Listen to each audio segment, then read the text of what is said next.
Hey everybody, happy Friday. How's it going? How are y'all feeling? How are y'all doing? It's your girl, the Brooke Ashley, and today we are here to talk about Beverly Hills and Bronwyn announcing her separation. Guys, I have quite a lot to say. We're not going to be here too long though, but I just wanted to come on here and just talk. Now, just so we're clear, this is not going to be a formal Beverly Hills recap because I'm not going to hold y'all. This episode was quite boring. The only interesting things that happened were the last scene with Kyle and Erika, the big revelation, and the scene with Kyle and Mauricio at the beginning. Other than that, it was a wash for me. But I just want to come on here. We'll do like an overview of the episode 2, and then we'll move on to Bronwyn and Todd. Okay, is that cool? Hey y'all. Y'all, when I tell y'all, Bravo is there's just new news coming out every single day. I honestly feel like since October, it's been nonstop news, okay?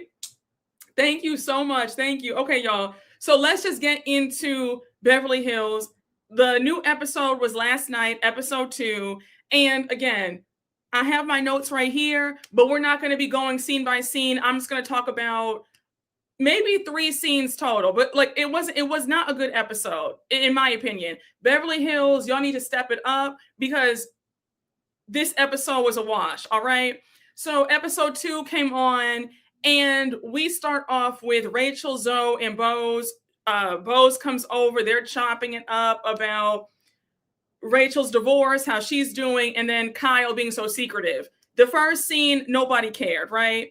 I'm not going to hold y'all. I thought it was hilarious that Rachel Zoe did not have any food for Boz, and Boz came over empty-handed. I said, y'all are both wrong.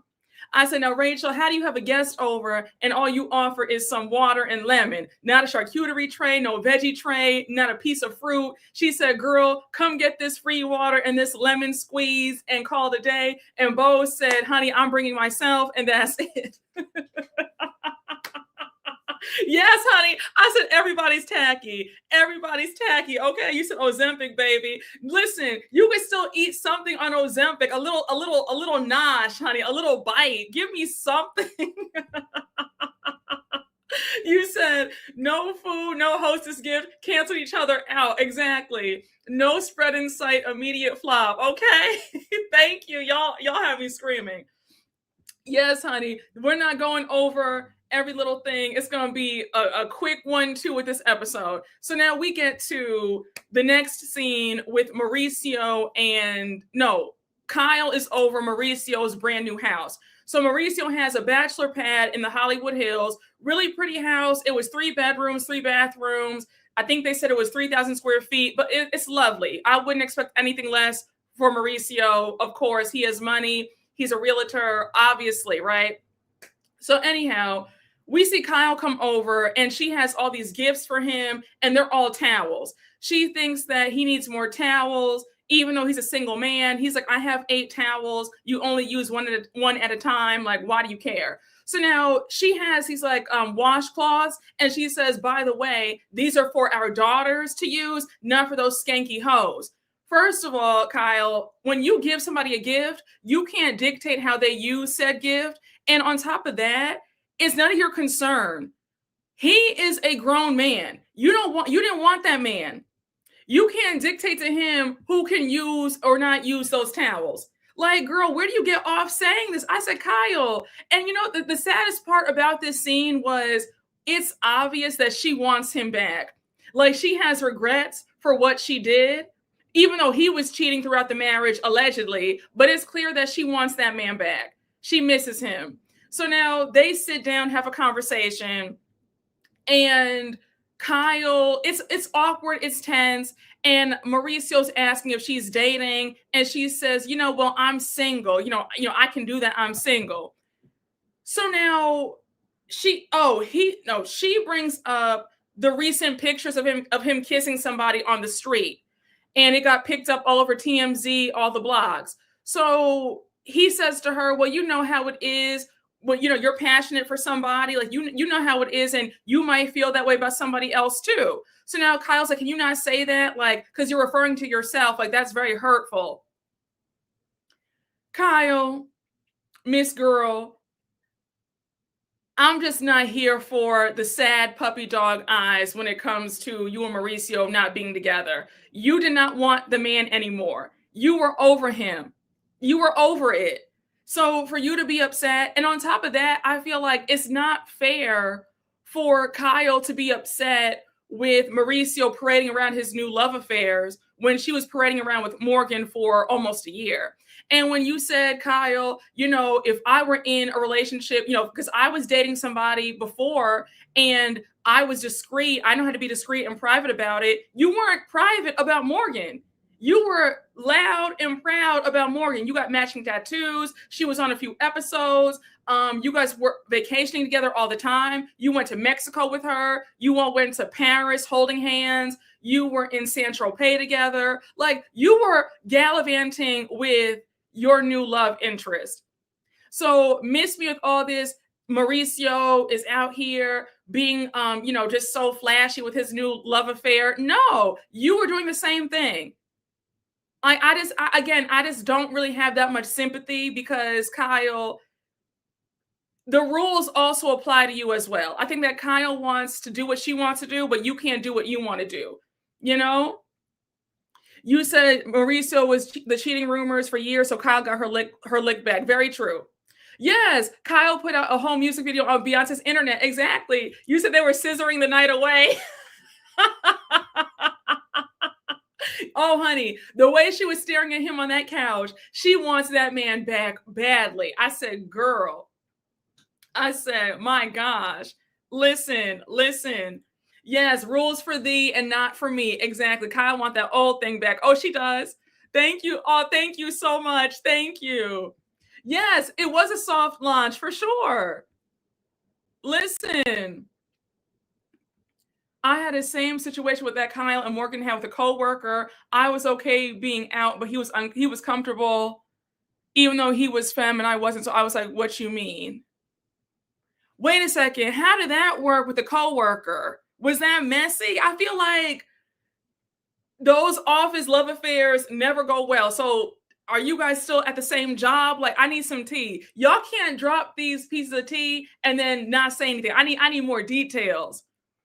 How is it awkward now? Are you guys still seeing each other? Like, what's going on? That sounds like a mess. Yes, honey. I'm like, child, how did that go? Mo has been with Kyle since he was in his early 20s, making up for old and new. Very true. Oh my gosh, it was messy, ended bad. We both quit. Are you serious? That's how it always ends up. That's what they say. Don't eat where don't ish where you eat. Like, don't. Oh, that's a lesson learned, though. That sucks that y'all both quit. It was that bad. Damn, I'm sorry to hear that. Child, a mess. Oh my gosh, that's horrible. It was a learning lesson. Yes, no, for real. No, seriously though. Next time, just steer clear of that. It does not work out. I don't know anybody who's gotten into an office romance and it's worked out. And that sucks that you guys both quit the job because of it. And this economy is not worth the risk. You said not a coworker. Next time, go for the boss. But that ends up messy too. It never works. You said Whitney and Justin. So now the conversation turns to Dorit and PK. Kyle says that she had a party at the house the other day, invited all the women, and Dorit was expressing that those pictures of PK and other women get her upset. So she goes on to say that Dorit believes that because we're not together, that PK is being a copycat, and now he sees you out and about zipping it and zooming it. He wants to follow suit. So Mauricio says, that sounds ludicrous to me. Kyle says she's very angry at PK. Mauricio says, well, PK's not angry at all. Now, I don't believe that because PK is being so vindictive.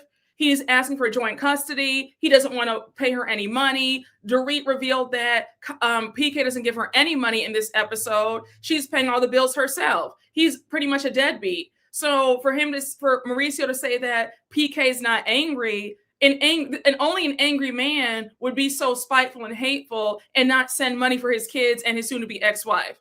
So I don't know, Mauricio, I'm sorry, but I don't know what world you're living in, but PK is definitely being very vengeful for no reason. So anyhow, Kyle goes on to say, Mauricio goes on to say, I obviously don't know Dorit's side of things, but from my perception, she has a fantasy of what reality is. The scene with Sutton and Erika going for a spa day, absolutely not. We are skipping right past that. Erika, the fact that you are determined to get us to care about Tom Girardi, no ma'am. No, we're not even going to entertain that. We cut to Dorit having a conversation with her parents. Her parents want to have Jagger and Phoenix, Dorit and PK's kids for the summer. They live in Florida. They want them to spend time with their grandparents, right? So we find out from Dorit that her son with PK, Jagger, is having a hard time with the split. He's very sad. He's very emotional. He burst into tears one night. They had come from a friend's house and Jagger was really upset. And she had to hold him for an hour. So now Dorit's mom says, Dorit, as much as I'm worried about Jagger, I'm worried about you. You don't eat enough. You're not getting enough sleep. Dorit says, I agree. PK used to handle everything, but now I haven't had a talk with PK at all about what he's paying or what I'm paying. They had to get a new business manager, and PK does not give her any money for any of the bills. PK wants her to pay the bills. Now, Dorit, let me say, I'm not surprised because we know that PK's money has been funny for a very long time. It's been very sketchy. People can't give you what they don't have. And it's no shade, but PK does not have it. PK is living off of smoke and mirrors. So obviously he's not liquid enough to give you any money, which is very sad. But Miss Mamas, get all the endorsements, get all the checks that you can, because it's going to be a very long road trying to get money out of PK. I think that whatever PK does have, he has stashed away for him and his new women, and none for you and none for you and the kids. Period. Okay? Yeah, listen, people can't give you what they don't have. And that goes for money, attention, affection, love. If they don't have it in them, they can't give it to you. Stop trying to get blood out of a turnip. So this conversation, I feel for Dorit, but Miss Dorit, it's time for you to make peace with the fact that you're not going to get a dime out of this man. You're not. You don't know if Dorit's telling the whole truth. She better start selling those purses, honey. PK is the king of pettiness. I don't know what Dorit saw in him. Honey, I think that Dorit thought that he had more than he did, I think. Dorit thought that he had more than he did. That's so trifling. PK better drive for Uber or something. Those are his kids too. Yeah, I agree. Now, I am very curious to see what his kids with his first wife have to say about this. Does he take care of them? Because they're all adults. And I wonder, did he pull this same stunt with them when they were younger? I mean, he was barely an active father when he was with Dorit. Lord knows what kind of father he was with the first wife. So, a mess. Hey, Devonta Franklin, thank you for the super chat. Okay, Brooke, you're giving Selena bitty bitty bum bum. I'm screaming. Stevie Wonder saw the divorce between Todd and Bronwyn. Oh, absolutely. The writings were on the wall. Hey, Madeline Nicole, thank you for the super chat. Hey, Brooke, soon as Garcelle left, so did I, but also watch your recaps, but I'm done with RHOBH until there's a Sutton takedown. Yeah, I think that the Sutton takedown will be coming this season. I believe so. But yeah, when it comes to Beverly Hills this season, it's very touch and go for me. If the episode is good, I'll talk about it. If it's not, we're going to just skip past it or just talk about like one scene, like we're doing with this live. But yeah, right now, Beverly Hills is on a need-to-know basis. Oh, she was fine doing that with him to another woman and her kids, though. Oh, call it out. I think he did worse with the first wife. I could see that. Something tells me that he did that first wife and their 3 children real dirty. Okay. Oh, thank you so much. You guys are so sweet. Thank you. Thank y'all. Thank you. PK gonna mess around and that insurance scam will come to light. Child, listen, honey. Very, very much so. They might be the next ones. It might be a PK and Dorit. You never know. Maybe they'll circle the block about that. But either way, let's just say, for jokes, let's just say that it was a scheme that Todd set up. They did a better job with theirs than these two with that horrible fake robbery. And we're going to leave it at that. Okay? So now, Dorit is pretty much, this scene is about her crying about her issues with PK. This scene with Kyle and Sutton, they are getting ready for Kyle's daughter's wedding, Alexia's wedding, right? They're doing her wedding registry. And I'm not going to hold you. This scene was a bit boring. We can kind of breeze past this. We do meet the newest housewife, Amanda. She bought Kyle's Bel Air home. So that's, I guess, a fun fact of how they're connected. So we find out that Amanda is the author of the best-selling book, Rich as F. She helps women manifest money. She's known as the Queen of Money. We find out that she's engaged. She met her fiance in West Hollywood. She walked past him. He pretty much ran over to her like, "You're my wife." She says that she manifested him. He manifested her. So it's all good.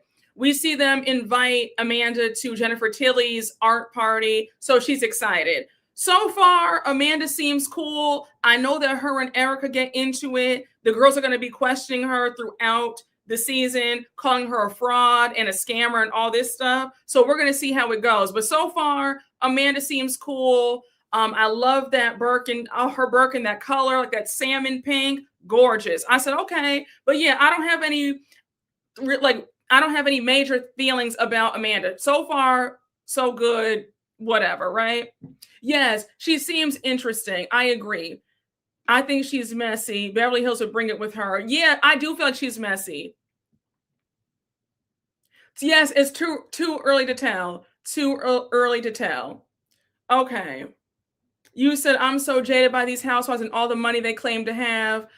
Listen, I think that anytime the girls start going on and on about how well they're doing, it's always, like a little bit of a red flag, because it should speak for itself. You don't need to say it. When you're really that girl, when you really have it like that, you don't need to say it. Folks can see it. So Amanda, I hope that you're all on the up and up, because you have the ladies later on are going to be calling you all types of fraudulent and a con artist and all this stuff. So we shall see. But so far, so good. You said the Queen of Money. Okay, no, for real. It's true. Like I said, all right, Amanda, that's a tall order. I see you with the Birkins. I see you with the Chanel, but we're going to see about this Queen of Money stuff. All right. So now we get to Boz. We can skip past this scene. Boz is at home. She's doing her daughter's hair. Her daughter is beautiful. But Boz, let me just say this. I've noticed with you that you feel this need to get everybody's approval about Keely. And my thing is, the way you kept asking your daughter if she likes Keely, and I was getting annoyed because at one point in your confessional, you said if she didn't like Keely, it would be a problem. Mama would not be happy. Don't you think that if your daughter didn't like Keely, wouldn't you listen and say, you know what, maybe I need to just pump the brakes on this whole thing? It seems like you're not giving anybody room to express any concerns about Keely. You want to hear what you want to hear. So there's no point in asking about how anybody feels about him because you are determined to get down the aisle with this man. And there's nothing, we can't say anything about it. So it's like, girl, why ask us? Why ask the public? Why ask your daughter? You want to hear what you want to hear, regardless. Yes, exactly. If she likes him, it'll be easy to tell. Exactly. I just think that she just wants to hear what she wants to hear. She wants to turn a blind eye. She just wants this man so bad. She wants, I said, okay, whatever. The fact that at the reunion, last year's reunion, when she was like, oh yeah, the viewers are saying all this stuff. And it's just like, are you serious? Like, like be quiet. Don't be negative. Like, that's my man. It's like, no, Boz. The viewers are not hating on you. The viewers are concerned. We're not trying to see another housewife, especially a Black woman who has built her wealth from the ground up, be swindled, because it happens. Look at all of the famous women, especially the famous Black women who have been suckered because they were desperate for love. So don't be upset at the viewers for having your best interest at heart. Just saying. Very much. Listen, it's like, listen, nobody's hating on her. But you know how it is. The girls are in love, so they don't want to hear anything. They want to hear what they want to hear, and it is what it is. But I said, you know what? Do you, Boz? You're good and grown. Is Candy all over again? Yes, my man, my man, my man. Exactly. Yes, I wonder how she would have reacted if her daughter said she did not like him. Exactly. She would be upset. And she even said that if her daughter said the opposite, she would have been really upset. But it's just like, you can't save somebody who does not want to be saved. Boz already told us last season that she's a lover girl and she will turn her head to the other way if she's in love. So you can't save women like that. They want to hear what they want to hear, and they have to learn the hard way. Exactly. Yes, no, we can't help who don't want to be helped, unfortunately. No, it's true. Though she want to say my husband so bad. No, it's true. Child, like Teresa in her love bubble. You come on, you said my man, my bag, my pap. Shout out to Remy. Her seeking validation from her daughter makes me think she doesn't like him. I agree. I think that she knows that her daughter is not sold on him because the way she said, her and Keely have developed such a close bond. We've traveled together. We've gone to Ghana together, went to Saint-Tropez. And she said we went to Mexico together. I'm like, what does that have to do with anything? So you guys have gone on trips as a family, but what does that mean? Like, and I want to know who's paying for the trips. Listen, in the world of Wendy Williams,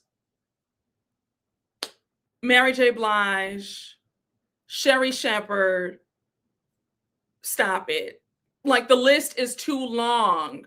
The list is too, Halle Berry, the list is just too long for the women to be out here playing these games. Sherry Shepherd was on The View making $2 million a year and got bumped up to, I think, $5 million a year. And she married a bum who only made $30,000, and he made most of that from unemployment. So it's like, stop. The girls are out here being suckered. Stop it. Exactly. Whose Amex is being swiped? Exactly. Yes, Kenya Moore. Like, honey, the list goes on and on. All right. Hey, TM, thank you for the super chat. Boz is overly protective, but it feels inauthentic sometimes. Also, I love your hat. Oh, thank you so much. I think that Boz, that's always been her public persona, being very optimistic and very cheerful. I'm sure we'll see more sides of her. Now, one thing about it, though, we saw that she wasn't so optimistic. She wasn't so cheerful at that reunion because when they asked about Keely and how the fan reaction to Keely, and she was mad about that. So I said, oh no, when it comes to her man, it's a different side. All right. Yes, Cardi B, Star Jones, Terry McMillan, Britney Spears. Exactly. A woman like Boz is a literal prey for bums. So I'd say single and pay. Now you lost me with this. Now you lost me with now wait, hold on. I know you didn't just say that. I'm not even gonna repeat that. Women should not be paying a man's way. So hopefully I'm reading this wrong. Hopefully I'm reading this wrong. Yes. Her too. Wait, friend, I know you had to be trolling me. I know you had to be trolling. I know I did not just read that. I know, because the way I was about to snatch you up, like, huh? You know we don't play that desperado stuff over here, honey. I know. Stop it. Honey. Listen, are my eyes broken? I know you did not just say that. Listen. I was about to yank you up and pull a Monique Samuels. Don't even play like that. Yes, when you get your mind, you call me. You said, get her, Brooke, get her for me. Exactly. Honey, I can't even get my words together. I can't. No, listen. No, y'all, please don't play with me like that. Please don't ever. Honey, I thought my live stopped when you paused. Let me get the blessed oil. Yes, honey, get it out. No, seriously, please don't ever joke like that, ever. Listen, the folks are trying to take me out today. Y'all are really trying to take me out. We're not doing it. We're not having it. Don't come here with that foolishness over here, please. Because I almost cursed you out for that. Don't you ever. Yes, honey, talk to her, please. Oh my gosh. Yes, honey, please, y'all. Please don't play with me like that. All right. I was about to start, honey. They are setting me up, honey. They are setting me up. You see how they do you? Liz, listen, y'all. Please, y'all. Pull a damn Bronwyn out of Boz. Exactly. Lavette, get her. Honey, listen. No, that comment really shook me. That really shook me to my core. Y'all remember that one woman in the audience on Wendy Williams' show? What? Oh my gosh, y'all, please. Listen, y'all, please don't play like that. Don't bring that kind of mess and that kind of talk into my establishment. No.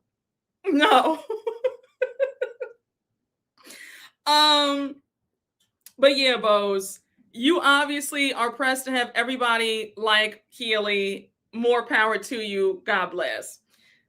So now it's the day of Jennifer Tilly's art party. She's going to have a drawing party because everybody loves art, but she has a surprise for the girls. So she has her party planner there, a nice charcuterie tray, a nice spread. Jennifer Tilly always gets it right. So now we have everybody arriving. Erika and Rachel Zoe arrive first. Jennifer Tilly says that she's met Rachel Zoe socially. She thinks that Rachel's super cool, and she's low-key intimidated by Rachel Zoe. So now we see Kyle arrive. Everybody looked good. We have Amanda arrive. Now, did anybody catch how the party planner was greeting everybody who walked in? And he complimented everybody except for Sutton. He was like, oh, you look beautiful to Boz. He was like, oh, Kyle, you look gorgeous. Erika, Rachel, he was like, oh, you look, beautiful. Sutton came through the door. He was like, okay, right this way. I said, oh, the shade of it all. I said, damn. But I don't know if that was just me who caught that, but I noticed that he said everybody else looked good except for Sutton. I said, my God. Child, you said you... You said love that for Sutton. Oh my gosh, you are shady. You said he did not want to lie. Damn. Oh, so now they're all, just talking. Amanda arrives. Jennifer Tilly's like, oh, Amanda, you look like a Chanel model from the 1980s, 1985. And Amanda says, well, yeah, that was the year I was born. So now we have Dorit. Dorit arrives, and Kyle looks kind of tense because we know that they're kind of still on, not the best terms. So Kyle's like, "Hi, Dorit. Like, how are you? By the way, this is Amanda. Amanda bought my old house in Bel Air." So now they're getting to know Amanda. We find out that Amanda has 4 kids. 2 of her kids are her stepkids, right? I think she said 11 and 9, or 9 and 7. So now it's time for them to go outside and draw, and there's a bowl of fruit. So they're all like, "Are we drawing fruit? Like, there has to be more." So Jennifer Tilly's like, "You know what? I have a surprise for y'all." The men come out in their robes. They drop the robes, and they're going to be painting 4 naked men. The way Erika was in her glee, she was squealing and laughing. Erika, if she could have, if Erika was excited, okay? I said, that's how I know that all this talk about Erika out here getting some is a lie, because she was overly eager when it came to seeing those men. Like, she was excited. I said, "Erika, I thought that you were getting some. Why you act like you haven't seen any?" Like, I could see Sutton acting like this, because I know Sutton hasn't gotten any since that divorce. Sutton hasn't gotten any since probably maybe 2001. Okay. But Erika, you claim that you're out and, you're that girl. Like, I'm surprised you're acting so excited about, you know what I'm saying? Yes, honey. She did. Yes, honey. She was ready for a Brazzers moment. Oh, she was. Oh, she was very excited. Oh, listen, you said she's a liar, child. Erika talks like she gets nothing. And I could tell she doesn't. She could have done she would have done a backflip. Oh, yes, absolutely. Oh, absolutely, honey. She was, yes. Y'all have me screaming. Okay. Erika told that one to come over here. Yeah, she was like, "Come over here. Like, come over. I got something for you, honey." She was going to do a split on it. Okay. Erika was ready to have a good time. Okay. So now they're painting. One of the guys wasn't circumcised. So Kyle's like, "Oh, I might try a mushroom tonight," about the guy. I said, "Oh, y'all are eager." I was surprised that Sutton didn't run out, because we know how Sutton acted at the Magic Mike show. So I was shocked that she actually sat there and painted them, because Sutton acts so prudish. I was shocked. I said, "Girl, you ran out hollering and screaming at a Magic Mike 2 seasons ago, but yet you're here with a smile on your face with these naked men in front of you." But I said, "Girl, enjoy the view." Oh, honey, Erika was salivating, okay? Yeah, she wasn't a prude this time. You said there was nobody cute for those girls to be impressed by. Well, some of these women look like they're happy for anybody who looks their way. All right. So, oh my gosh. You said Sutton wanted to be cool with the mean girls. Well, she wasn't wearing pants this time. I am screaming. Sutton had those white, she had those khakis on it for Magic Mike. She had khakis and flat shoes on and a cardigan for Magic Mike. So now, yeah, she had slacks. Yes, she had work slacks on, honey. You said white Chico slacks. Business casual, honey. Okay. One of y'all has me screaming in the comments. So now,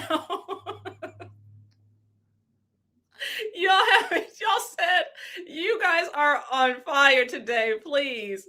Yes, I get that impression from her too. A mess. She had grandma slip-ins, honey. She had those orthopedic shoes on, honey, and those khakis, and mama was out. You said she had bloomers. Yeah, she had those Skechers. She had those Skechers on. They're all in 6-inch Louboutins, and here she go in Skechers. You said, "I'm surprised Reba wasn't there."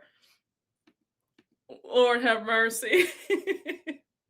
You said Sutton has no friends to let her go to Magic Mike like that. Lord have mercy. Well, no, Sutton wouldn't listen to them. I mean, I'm sure they've told her like, girl, you need to sex it up a bit, and she doesn't listen to them. So they try to tell her, girl, what is this? And she refuses to listen to them. So what can you can only do but so much. So y'all have me screaming. So now, they're having a good time. Amanda's like, can I have a mocktail?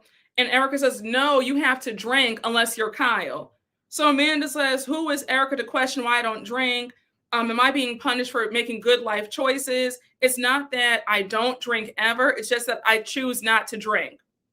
And, I do think that is rude. If somebody doesn't drink for whatever reason, it's not your business. They don't owe you an explanation of why they don't drink. Like, I'll never understand being impressed about people not drinking.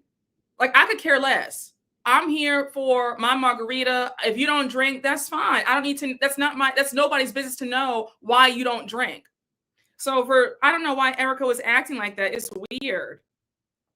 Let the girl have a mocktail. So now they're done. They're finished with their paint. They present their paintings.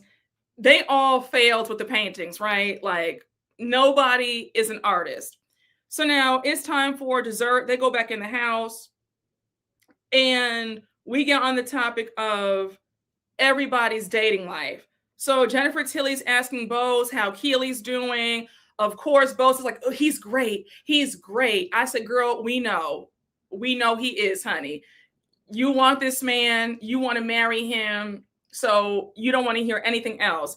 Jennifer Tilly says, he seems so nice. He's very sweet. And you could tell that Boz was in heaven hearing that, because God forbid anybody tells her the truth. She just wants to hear what she wants to hear. So now Jennifer Tilly's asking Kyle if she's dating. And Kyle's obviously, she doesn't want to talk about that. She says, not right now. So Boz is like, well, are you having sex? And Kyle mumbles some answer. I didn't catch what she said, but I said, Kyle, it's so funny to me how you want to press other people about their sex lives and their lives in general. But when it comes to you, now you're all tight-lipped. Like, really? So now Boz says, here we go again. Why can't we get to the heart of the matter? Either kill the story altogether or just admit to it. So now Kyle's asking Dorit if Dorit has been on any dates. And Dorit says, girl, stop. Like, my husband is too busy torturing me for me to focus on dating. So now Dorit tells them the whole story about the dilemma with her kids going to Florida to visit her parents. And now PK wants to block the trip. How evil is that, where you're pretty much a deadbeat father? You see your kids once every 3 months, right? Like once in a blue moon. Why are you trying to block your kids from spending time with their grandparents? Like, what a miserable man. He is really out to get Dorit. I'm like, what is the point in doing that? Like, that's just so evil to me. So Dorit's dealing with that. She says that Jagger has been asking for her father, his grandfather, and not PK. So now Dorit starts sobbing at how sad this whole thing is. Kyle goes over to hug her. And even Sutton is moved by Dorit's tears. She says, watching Dorit right now, it's like a time machine about my own divorce. So Boz is like, look, it's too overwhelming to think about anything else, to think about everything right now. Focus on getting the kids to Florida. So now Dorit says that PK called their daughter Phoenix and said, Daddy's going to come to Florida and you'll be with me in the hotel. So you have Kyle saying, well, just meet in the middle. I mean, that's not that bad. They can see their grandparents and also hang out with their dad in the hotel. And I just said, but Kyle, I understood Dorit's frustration with you because you're not getting it. PK is doing that to be vindictive. He's trying to block the kids from having a good time. It's not about him trying to be a good father and actually see the kids. And like, you playing dumb about the whole thing was really bothering me. And I don't understand why you're so hell-bent on being on PK's side. It's weird. Yes. No, Kyle is very male-centered. Very much. Kyle is so fake. No, she really is. Kyle is definitely team PK. Oh, I believe it. She's definitely speaking to that man. My dad tried to do that years ago, and my mom needed his permission for my younger brother's trip. Oh, that's so evil. I'm really sorry to hear. That is so evil. Like, I just, y'all know how I feel about deadbeat parents. My blood boils. It really does. And I feel like no good is going to come to you when you do these evil stunts. There's no reason to do that. Why are you going to hurt your kids in the process? Like, it's just, I don't get it. And here's what blows me. These men don't want to be married anymore. So you're now free. You're able to be, you're a single man. Why are you still trying to get your ex-wife all messed up? Like, why are you trying to pull stunts with her? If you're happy to be free as a bird now, leave your ex-wife alone. There's some psychosis there where you want to torture your ex-wife. I don't get it. It's so sick. It's very sick. So now Dorit's like, no, Kyle, you're not understanding it. The kids don't want to spend time with him. They want to spend time with their grandparents. Like, what's not clicking? So Kyle's like, Kyle's still making excuses for PK. So Dorit is so mad. She's like, are you kidding me right now? Do you know how to show up 100% ever? You've known me for 10 years, Kyle. Again, Kyle's very male-centered, very pick-me behavior to be siding with PK over your friend of 10 years. That's very sick. So now Rachel Zoe is like, call his bluff, send them to Florida, and I'll be honest, PK is not going to see those kids. He might see them for a day on his way to San Tropez. Like, he does not care about those kids. So send those kids to their grandparents because he's obviously trying to do this to mess you up. And Rachel Zoe is right. It's all a game to him.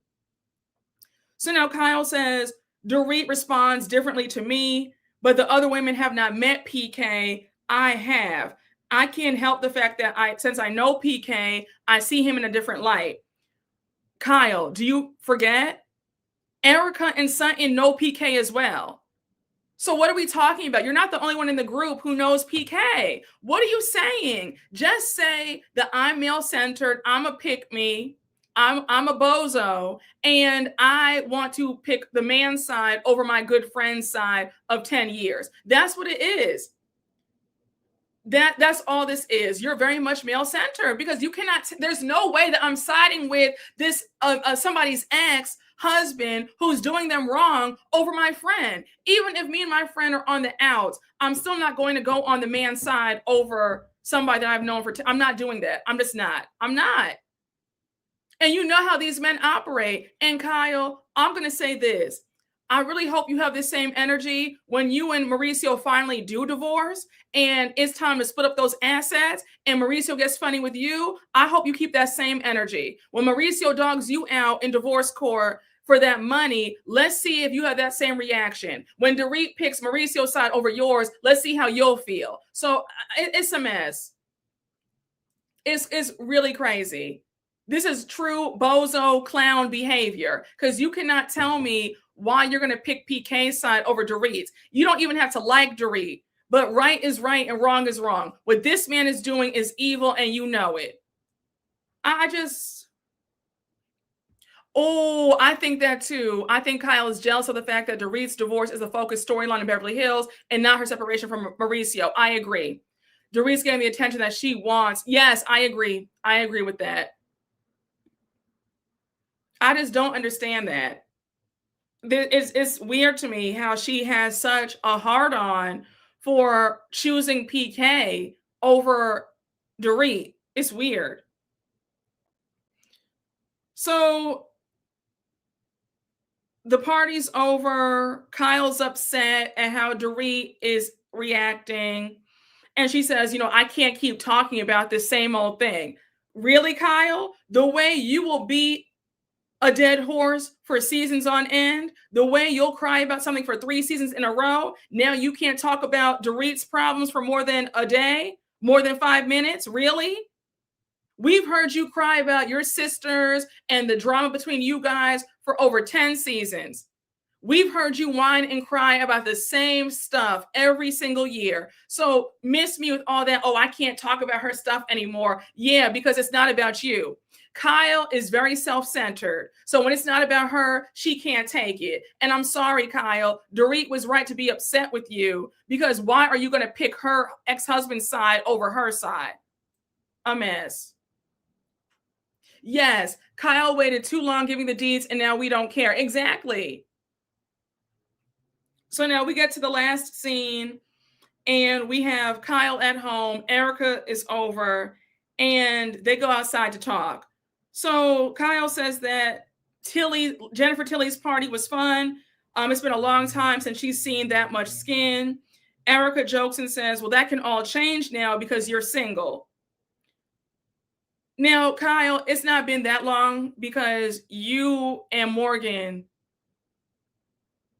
stop.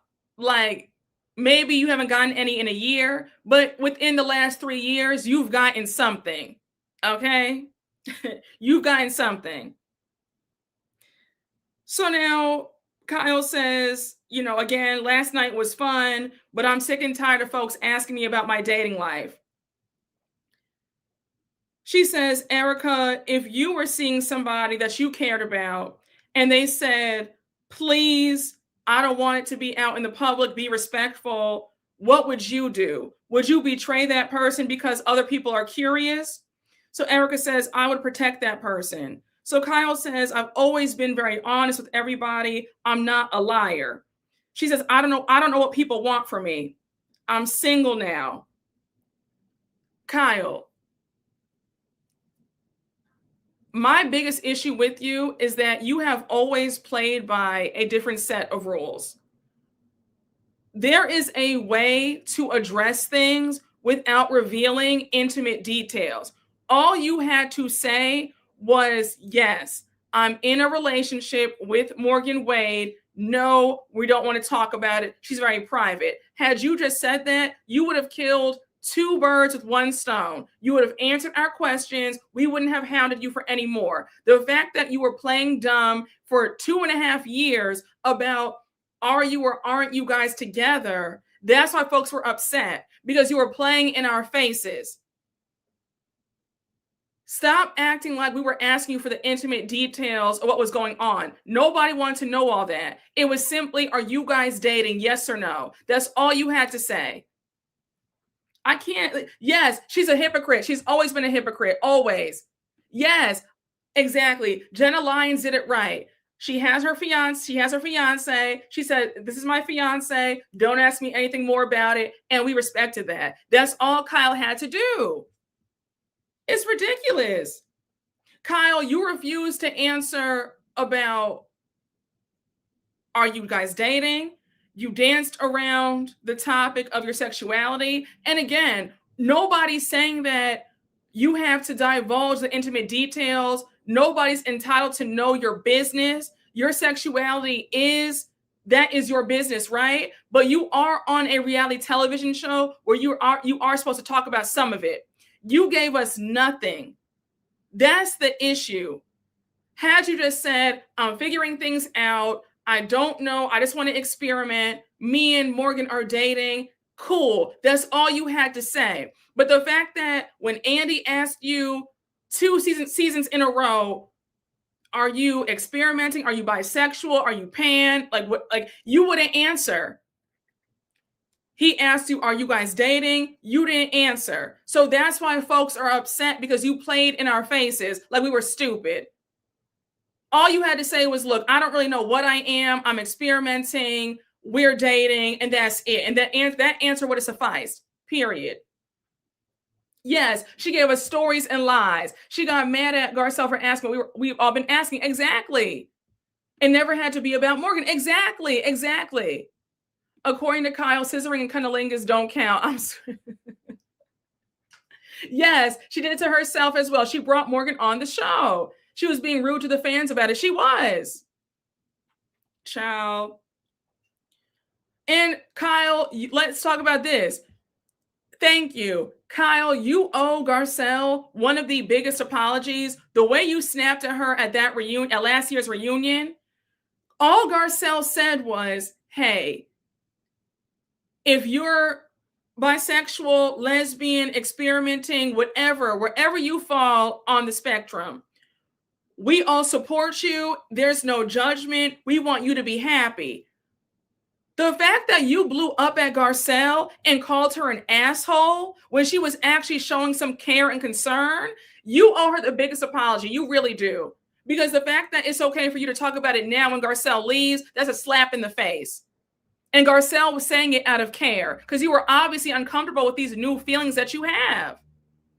Yeah, no, listen, honey, I don't feel sorry for Kyle. She brought this on herself. She was very nasty to Garcelle. So now Kyle gets emotional and she says, I was seeing somebody that I cared about very much. Since separating from Mauricio, I was in a relationship with this person. I was in a very vulnerable place and I felt hard for this person. I fell in love with somebody.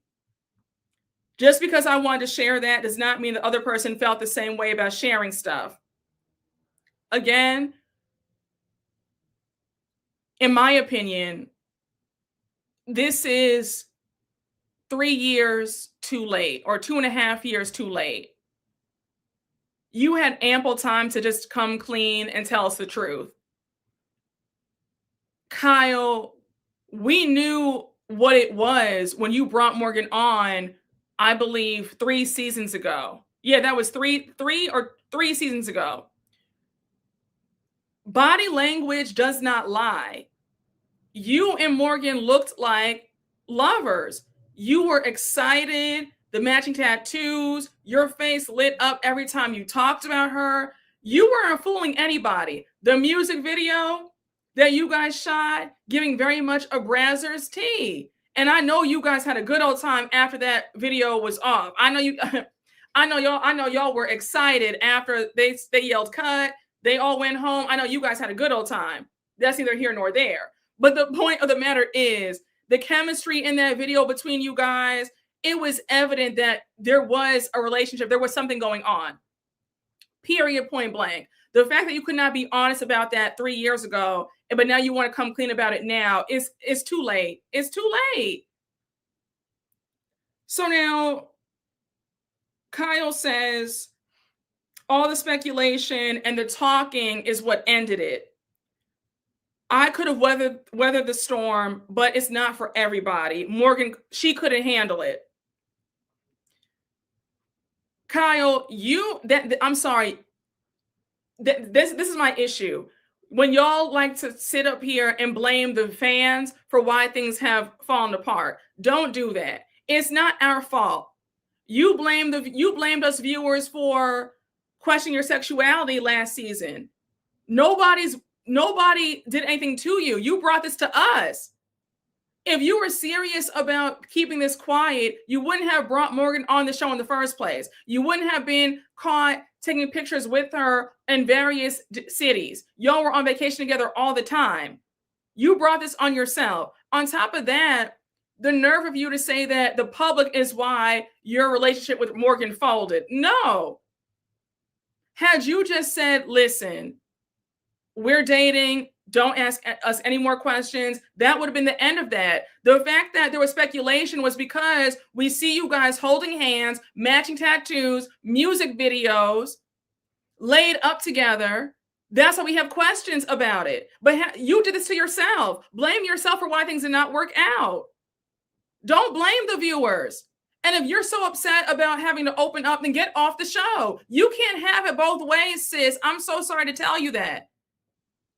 You can't. Either pick a side. Either you want to be a private citizen or you want to be famous with all the perks of being famous. But you can't have both. Yes, they were in Paris and Saint-Tropez together holding hands. They were on the private jet. They were in Aspen together. They were everywhere together. They were gallivanting all over the world, having a good old time. So I don't want to hear about, oh, it's the fans, the viewers, the public. They are the ones who ruined our relationship. No, you did this to yourself. Had you been honest and come clean, we would have stopped asking you. Yes, Morgan's famous herself. It's just so silly. Honey, I feel gaslit too. It's ridiculous. She posted pictures of her and Morgan on her lap. She did.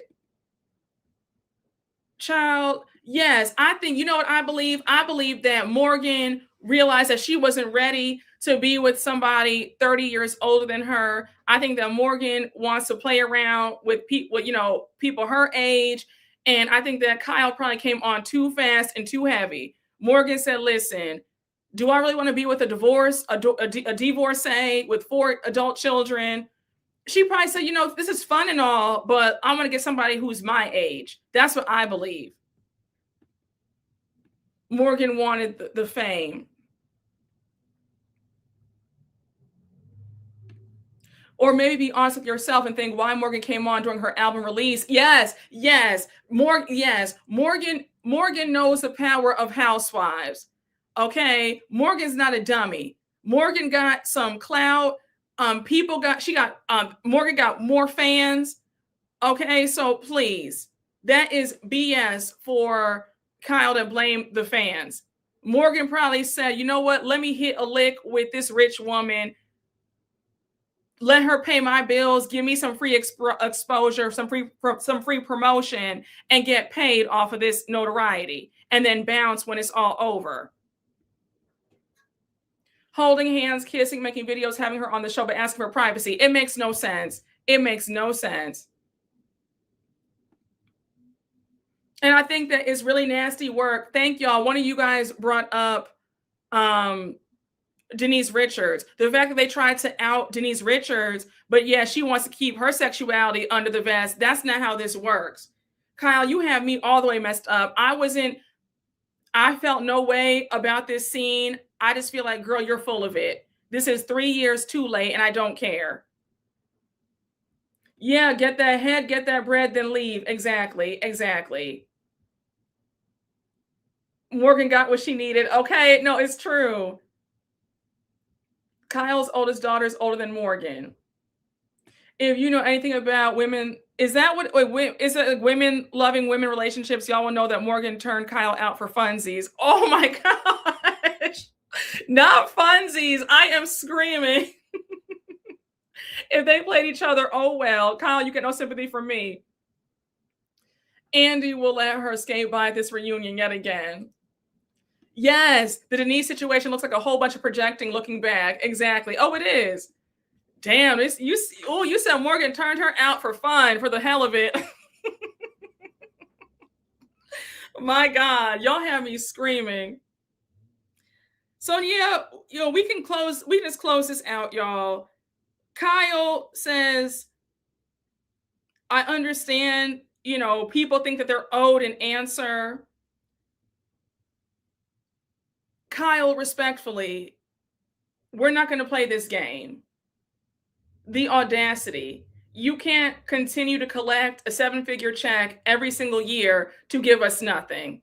If this were anybody else, you'd be pressing them. The same way you all tried to force Denise Richards out the closet, you have no right to now blame us viewers for anything. If you want to keep Morgan private, you should have gotten off the show. Period. End of story. Unfortunately, in your case, you do owe the viewers answers. So I don't want to hear it. So Erika says, imagine getting out of a 30-year marriage and unexpectedly falling in love with somebody else, but you can't talk about that love. It's a hard place to be. And although their relationship is over, the women are still going to question Kyle until she addresses it once and for all. So she says that she's proud of Kyle. And I said, proud of what? For her finally telling us the truth 3 years later? Like, what? Erika, the amount of ass kissing in this scene, I said, oh, it's clear that you are afraid of getting on Kyle's bad side because you want to stay on this show because you have nothing to bring us storyline wise. So now Kyle says, if this person weren't so afraid of the public scrutiny, then they could have made it work. So Kyle says, this is the most honest. Oh, Erika says, it sucks. This is the most honest I've ever seen Kyle be in her entire life, and she's proud of her. And that's where the episode ends. Y'all, I didn't feel any way about Kyle finally telling us the truth now. We asked for this a long time ago. And a simple, yes, me and Morgan Wade are dating would have sufficed. That's all you had to say.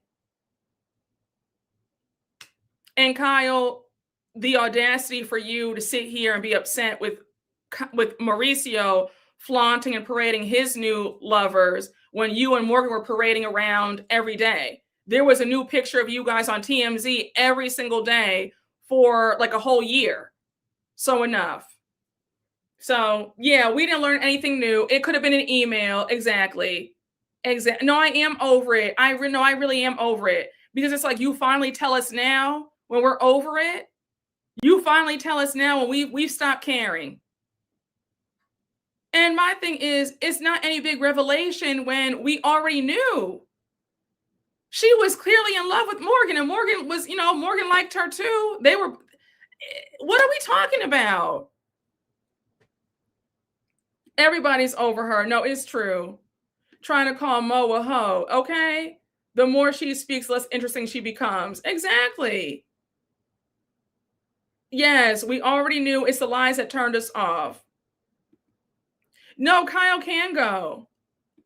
I agree. I feel like it's a hard situation, Brooke, right? Am I crazy? I don't think that you're crazy. And I don't want to speak out of turn, right? Because I've had people say, well, maybe, she was nervous about coming out, or, I get that she might have had conflicting feelings because of how she was brought up.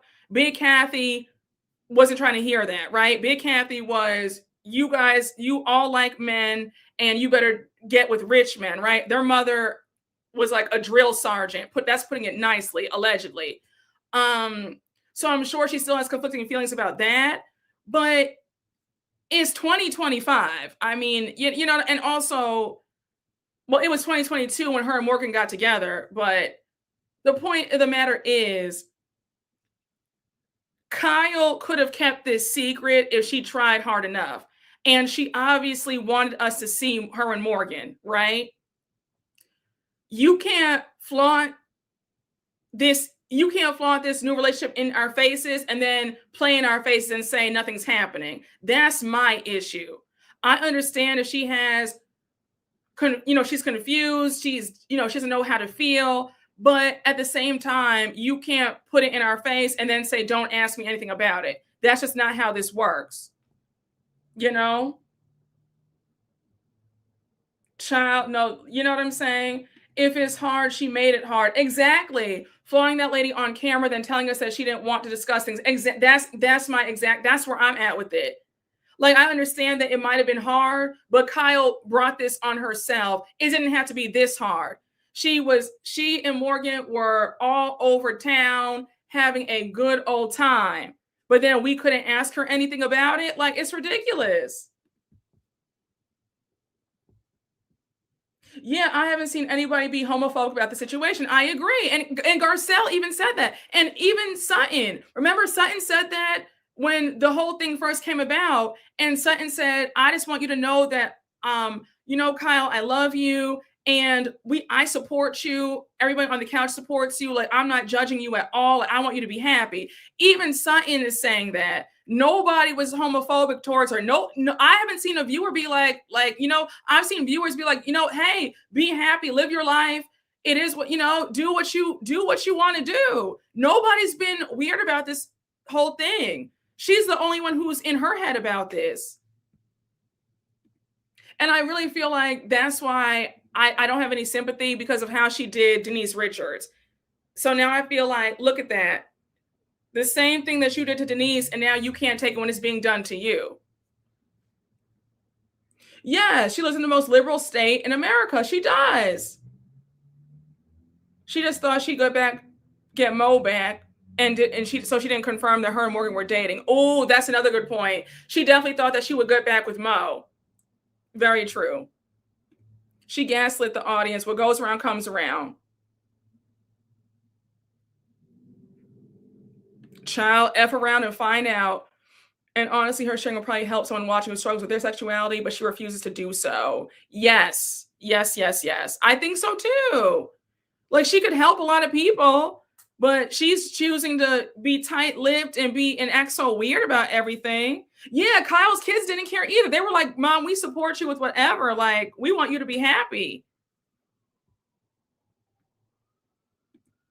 I think Kathy's fine.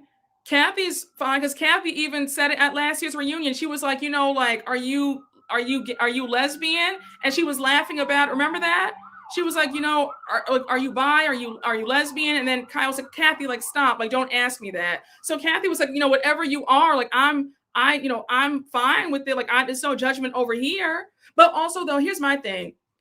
This is with anything in life. You really can't worry about what people are going to say about you. You can't live your life for your parents, your siblings. Everything is between you and the Lord, the God that you serve. You can't focus on what people think about you. You can't. Even if Kathy doesn't approve, that's not Kyle's concern. Yeah, Kathy was very supportive.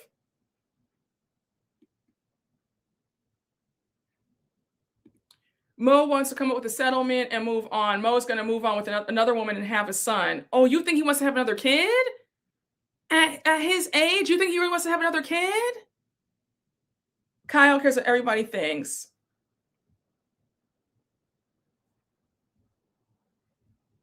Kyle doesn't care about what Kathy approves of. Oh, you said Kathy doesn't care because she still refers to. You think she still says that? Behind closed doors? Child. So you believe that she was saying it that night in Aspen, but we didn't see that footage of them in the club, season 11. A mess. And Paris and Nikki used to say that, and they used to be saying the N-word too.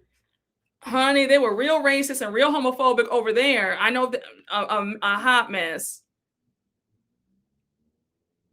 Kathy didn't approve of Mo. You said Kathy said it, child. No, it's true. If you're worried about what people say or think about it, you're not going to be able to get anywhere. It's very true. Oh, you said they are still, child, a mess. That film of Paris and Nikki is still out there. Yeah, I know. A mess, honey. They were calling those black girls in the club the N-word. They have Paris on camera saying that other slur a lot. I'm like, oh my gosh, they were so horrible back in the day. They've changed their image though now, but yeah. And Paris gave that weak apology. Hey, Kadaya to Torre, thank you for the super chat. Who was at fault then, the bum or the blind woman? I feel like both, because as a man, if you're a man, why are you sitting up here preying on women? Why are you trying to live off of a woman, right? But I feel like the desperado, they're both at fault, because if you see a bum coming your way to take your money, you should be running for the hills. But instead, you have these women picking these men up and dusting them and getting them up off their feet and paying their way. It's a mess. Hey, Kadaya to Torre, thank you for the super chat. Guess Sutton's never going to be a pretty Barbie. Child, the way the party planner did not compliment her when she walked in, I said, my God. Hey, Fox XX4, thank you for the super chat. Hey, TM, thank you for the super chat. Erika needs to drop the act of I'm cool and get laid left and right and drink all the time. It's annoying. It's 2025. No one thinks like this anymore. Well, we definitely saw that that's not the case. The way she was so excited for those men to drop those robes. Hey, TM, thank you for the super chat. Brooke, please. Kyle is annoying. I agree, but she's in a difficult situation. Morgan doesn't want this in public. Well, that's not true. Morgan is a public person. She's famous as well. And on top of that, if Morgan if they were both serious about keeping it secret, they would not have been caught up getting paparazzi pictures. Kyle was calling the paparazzi every day to get them photographed. So I'm sorry. I don't believe that Kyle was in a difficult situation. Kyle wanted to be photographed with her and Morgan. She loved the attention. She loved the are they or aren't they? She loved all the buzz, in my opinion. Hey, Housewives lover, thank you for the super chat. I wish Bronwyn endless happiness, but raise your hand if you're surprised. My friend loves him some Kyle. Hey, Ivan's Lyra, thank you for the super chat. The music video giving brought to you by Brazzers. Hey, Florence, thank you for the super chat. Kyle thinks we're stupid. For years, she had storylines that she never shared regarding alleged infidelity. Morgan was the final straw for the viewers. Exactly. Hey, TM, thank you for the super chat. Morgan refused that Kyle to talk about it. Thoughts? I think that both Morgan and Kyle are full of it. I do. Because Morgan is also a public figure. So let's be so for real. You can only be but so private about your, they're both full of it, I think. You said Erika's not used to seeing young Peen. That's why she was so excited. Yes, Kyle does want to drag the storyline out. I agree. Yeah, Morgan was on the show. She wanted the publicity. Yes, she did. Exactly. She snuck in between Kyle's legs in the process, and now it's done and over. It probably is. Hey, Kadaya Tutorre, thank you for the super chat. Kyle ain't Beyonce to have paparazzi follow her. I know. That's what she paid him. That's what I'm saying. It's like, for the Kyle apologists who want to believe that Kyle is a victim, she's not. Kyle was flaunting Morgan every which way. So y'all, I think let's quickly get into Bronwyn and Todd. If you don't know, they just announced that they are separating after 9 years of marriage. Now, correct me if I'm wrong.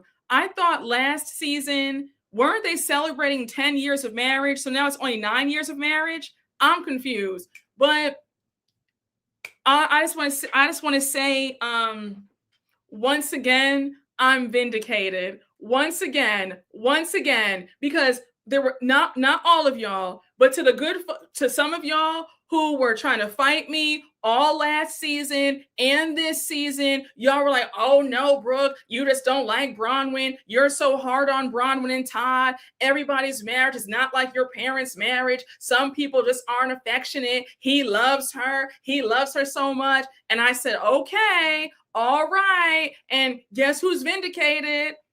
The fact that you would try to convince yourselves that miserable marriage was a healthy marriage is beyond me.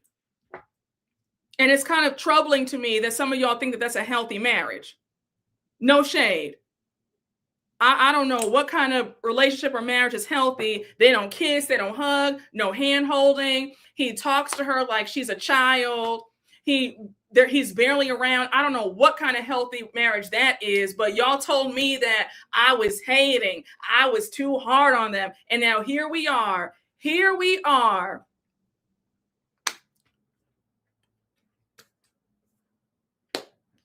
Because some of y'all swore down that I was just too hard on Todd. Some of y'all come to the front. It's okay. I'm going to hold your hand.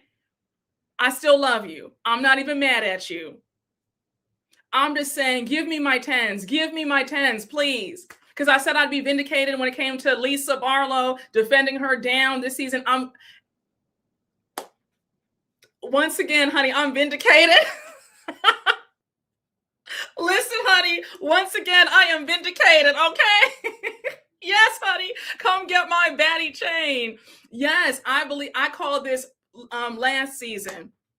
And honey, the good folks fought me down. They said I was hating. They said I was hard on their marriage and I don't know what I'm talking about. And because I'm not married, I don't know. And everybody's not like your parents. And some people have dry marriages and they still love each other. I said, now how does that work? That's an oxymoron. You're in a dry marriage, but it's healthy. That doesn't even make any sense. But they told me, be quiet. You're single. You're not married. What do you know about marriage? And they're happy and da da da da da and blah blah blah and XYZ 1 2 3. And where are we now?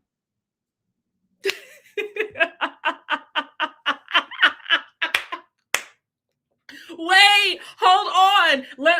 First of all, I love you down. You said, child, let me throw this little 10 down. See, I love how we can just riff with each other. Y'all have me screaming. Friend, were you one of the ones fighting me last season and some of this season? And you giving me my 10s now? I appreciate you. I love you down. I love y'all. Let them know, Greg. Okay. Honey, you said, Brooke, you got it. Baby, give me my 10s. That's all I asked for. Just give me my 10s on this one little thing. On this one little thing. Honk the horn on them, okay? Baby, y'all were tussling with me, honey. Some of y'all were pissed. Some of y'all were really unhappy with me. But now here we are. Okay. Oh, well, listen, honey, I ate this one little thing. Okay. You said you only disagreed because you had a crush on Todd. Now you know I'm screaming. Well, honey, here's your chance. Todd's a single man now. Now, what's your type if you had a crush on Todd?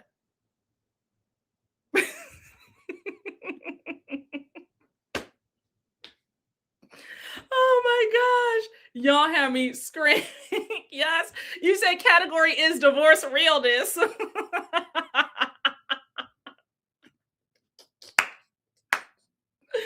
Oh, you said Todd can look at whatever he wants to on the airplane now. Oh my, you said the type is rich. I'm screaming. Baby, listen. Child.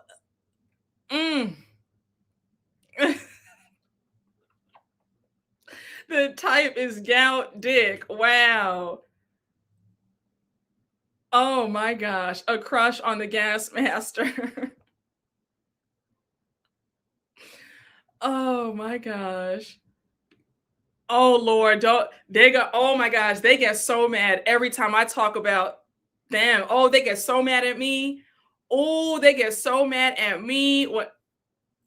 Child, I'm gonna just sit right here. You said corn hub and flatulence. She gonna need a lot of throat spray. A man in finance, blue eyes, 6 feet tall.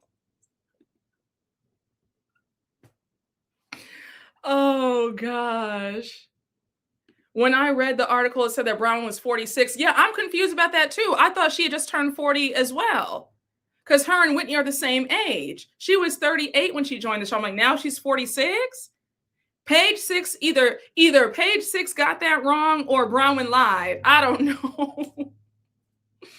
I feel sorry for anybody who thought their marriage was loving. Child, I do too. I do too. Hey, Kale, thank you for the super chat. When he looked her dead in the eye and ate that cherry, I was sure he hated her. I know. It was such a nasty thing to do. Like she said, don't eat the cherry. That's my favorite part of the sundae. He just ate it. He's just a horrible husband. Just a horrible husband all the way around. Not one redeeming quality. I could see if he was nasty, but he looked good. I mean, my God, oh my, I'm not trying to be mean, but I'm like, my goodness. Do we believe that they ever had sex? I never saw any sexual chemistry. I can't even imagine them in the bed. I can't. So when Lisa said, about gout dick, I'm like, I couldn't even see her doing it. Let me get off of that. Yes, very much so. Very much so. Very much so. Yeah, that's the only good part. He lets her spend the money. That's it. My goodness. Just a mess. Hey, Ivan's Lyra, thank you for the super chat. I sure remember season 5, some folks here tussle with Brooke, but cut to today. Thank you, thank you, thank you, Ivans. I appreciate you. Hey, Pete's96, thank you for the super chat. It's the little things. When he ate that cherry after she said she hates when he does it, I was like, ugh, I know. It just shows like contempt for your partner. Why would you do that? It's so inconsiderate. Hey, Kaya6658, thank you for the super sticker. Thank you. Hey, Steph, thank you for the super chat. I was with you about Bronwyn and Todd from day one. Here's your baddies chain. Thank you, friend. Thank you, Steph. Thank you. We see each other, okay? We clock the BS immediately. Wait, somebody said something crazy because I see you guys. I see y'all acting up in the chat. How he looked at her, he was checked out. Yes, he was checked out.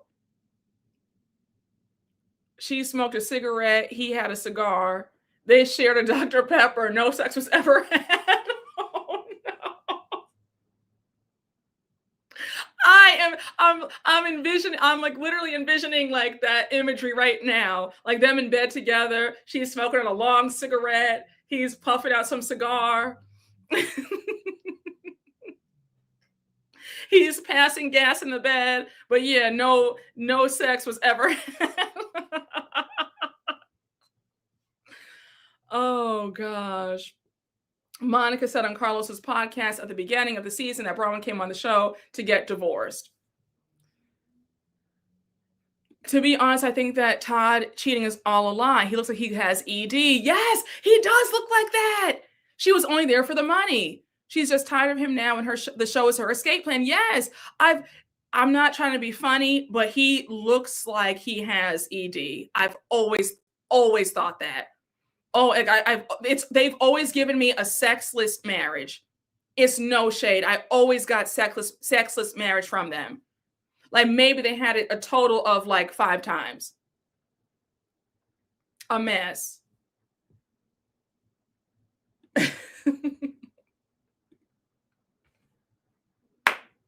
Let's just say that Bronwyn's hands were probably tired. It's giving Laffy Taffy. If I do a demonstration, you two will probably turn this live right on off, honey, because she was probably doing her damnedest to get it to come up. Yes, they give father and daughter. It's creepy. Ciao.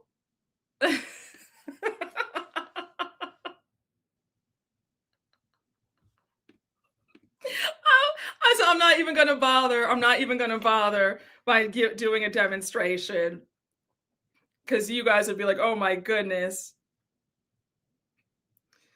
Oh, Lord. You said the sex was metaphorical. Hey, GC Chair. Thank you for the super chat. Shout out to the ones that admitted to Brooke for the give me my 10 victory dance. Yeah, shout out to the real ones, honey. That's why I love y'all. We are a mess. Let me just go in the bush and weep. Honey, YouTube would say, not today, Brazzers. Exactly. No prenup, so it might turn out good for her. Hopefully, yes, it should. But I'm not trying to be funny, though. The way Bronwyn will tell a lie, I'm hoping that it's true about the no prenup thing. We might find out that there is a prenup, and she lied about that to sound cool. She lied about the necklace. She lied about the whole story about him cheating on her 10 years ago when Gwen was a little girl and catching him on the iPad. So we don't know. She lied in this last episode about what she told the ladies about the open marriage thing. So who knows? Or a post nut we don't know about. Exactly. You, sir, Brooke, let me apologize again for my earlier mishap. I am healed, sis. Let me tell you something. Do not ever let me catch you talking about paying for. Absolutely not. Okay? You better be healed. And if I find out, I will get my Monique Samuels on, okay?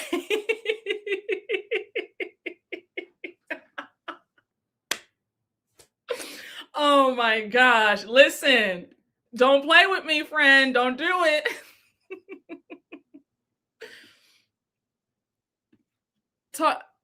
Okay, so so our friend here made a horrible joke about women staying single and paying for DICK.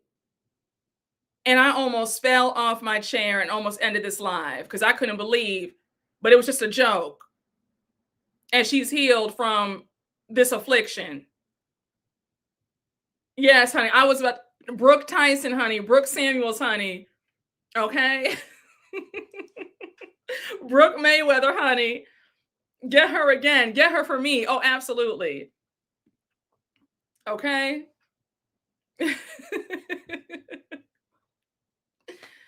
Listen, y'all, don't come on this chat talking that kind of nonsense. I don't do that pick me desperado stuff. Don't even. Okay? Y'all get off my neck. It hurts. No, because I'm happy that it hurts. Because I don't even want you to have those kind of thoughts. Those kind of jokes should not even be entering your mind. So, no, we got to give you some tough love so that way you don't even joke like that. You're not going to be a desperado on my watch. Not over here, not on this land. Not on this land. Okay? I raised you better than that.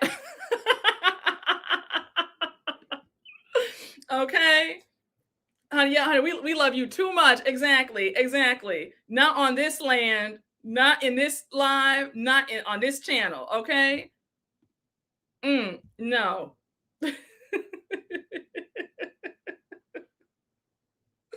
Okay. Yes, honey, a tap on the wrist. Because the next time you joke like that, it's going to be a belt to that ass. And I don't care how you feel about it. I will get the belt out. And you can call me whatever you want to. But no, we're not even going to play this game.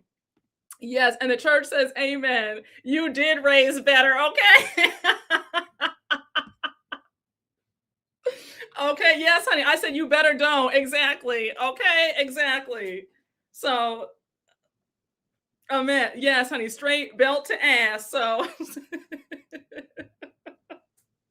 yes, there will be no Kiana or Boz in these chats. There will be no Sherry Shepherds in this chat. There will be no Wendy Williams, Mary J. Blige's, Kelly Clarkson's in this chat. Okay? Take that somewhere else. But when you come around here, you act like you have some sense. So don't even bring those jokes about paying a man's way in here. So, okay. Yes, honey. No desperados. Yes. Because I love you. Yes, honey. Yup. Yes. And this is the one time because I love you. It's a strict program over here. Okay.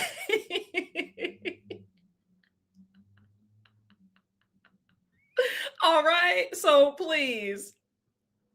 Oh, you said Sutton is more of Todd's speed. You know what? Yes. Very much so. Yes.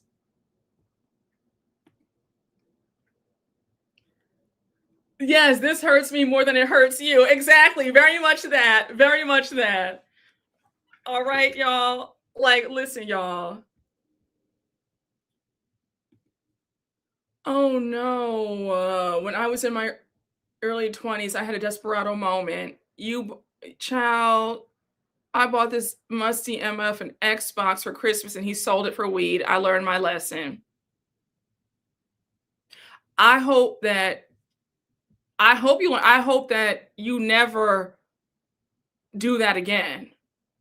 And you learn. I'm sure you must have wept for a good 40 days and 40 nights. But I'm telling y'all better stop. Y'all better stop buying these men gifts and giving them money and paying bills, paying a man's way. Stop. It's not right. Stop. They're supposed to buy you stuff, not the other way around. You learn. I know you learned a lesson. And please don't, you never make the same mistake twice. That is horrible.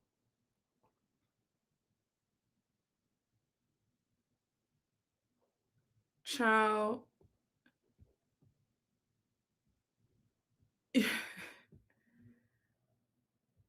But yes, it's very true. You know better now. Always forgive and forgive yourself. Yes, at the end of the day, don't beat yourself up about it.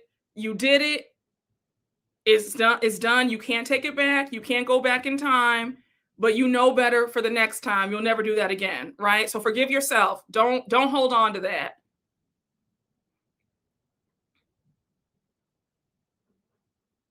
You said, "Child, please. I only wanted to buy a PS5 for my sons." Yeah, you can't listen, y'all. Everybody has made mistakes to varying degrees, right? Everybody's made mistakes in life. Nobody is perfect. Everybody's done stupid things. Okay? The key is just don't do the same dumb thing over and over again.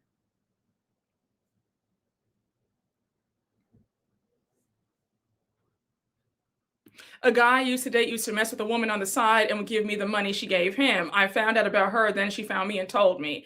Yeah, that's how it is. That's why I always say, if a man is asking you for money, he's giving it to the woman that he actually likes. Because a man who likes you would steal before he ever asked you for money. So if a man is asking you for money, he doesn't like you. He thinks that you're a desperado. He's not attracted to you. He's using you. And of course, just like Rachel Gray just said, she said that she was messing with a man and you were getting money from the guy's other woman. So that's always how it works. That's always how it works. If a man is asking you for money, best believe he is giving that money to the woman that he actually likes. This is a clear example.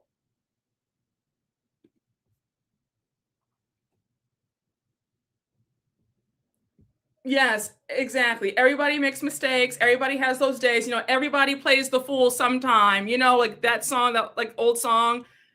Don't beat yourself up if you've made a dumb mistake. Everybody has made mistakes in varying degrees. Just don't make the same mistake again.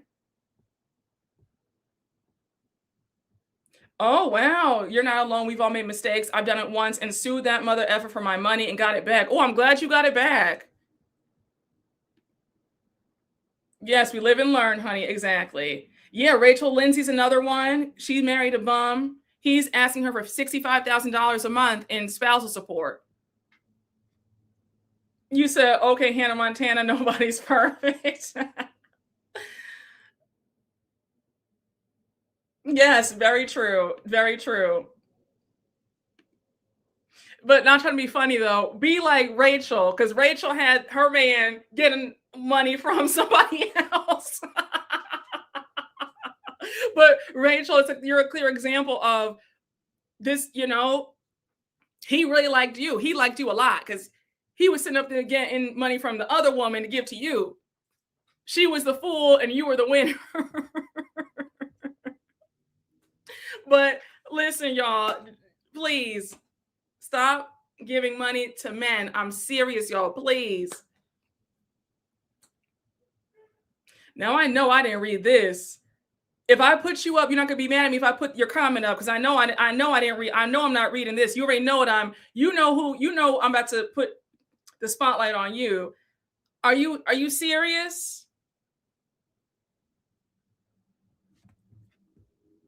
Oh Lord have mercy. I don't even know where to begin. I don't even know what to ask you. You're not still paying loans or anything, are you, for this? Let that be never, ever. And you don't put a car note in your name, a lease in your for a man. You do nothing. Child,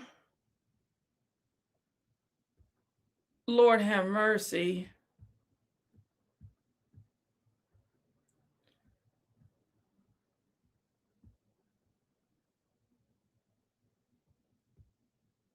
Child.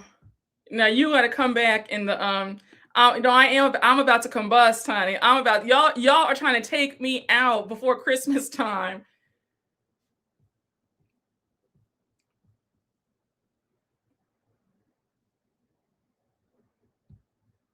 Come back. You're not still paying for this degree, are you? You had to learn the hard way. Lord, you're not still paying for loans or anything, are you? Did he finish the degree? Like, please promise me today on December 12th, 2025, you will never do that again. You won't even give a man $1. Please.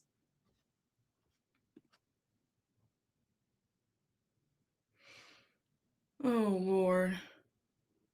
And you know I'm waiting for an answer.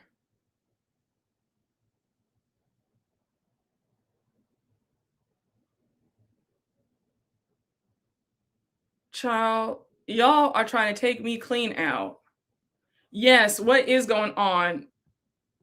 I do need a drink. I'm about to get off this live. I'm going out for drinks later, but yeah, I'm gonna need 3 drinks after this.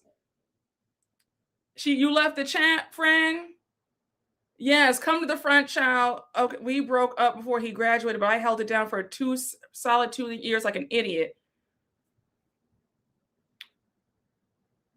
Promise me that you will never do that again. I mean, you've got to, I need you to promise me that this will never happen again. Ever. Ever. You don't ever hold it down for a man. Child, I'm glad you learned the lesson though, but please don't ever do this again. Please. You've got to promise me right here this will never happen again. Let me hold your hand. No, please, y'all, don't.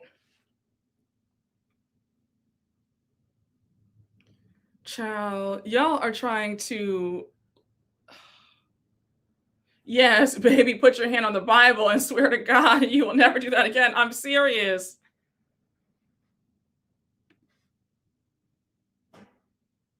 I promise y'all don't even want to hear why we broke up. Yeah, I know we don't because it's going to take us all out. I can't take any more. I can only imagine, though. I have a sense of what happened. Lord have mercy. Oh, not you say. Oh, you. Oh, child. We have people in the chat saying they want to hear the story. Break the chains, Jehovah. You said now I want to know.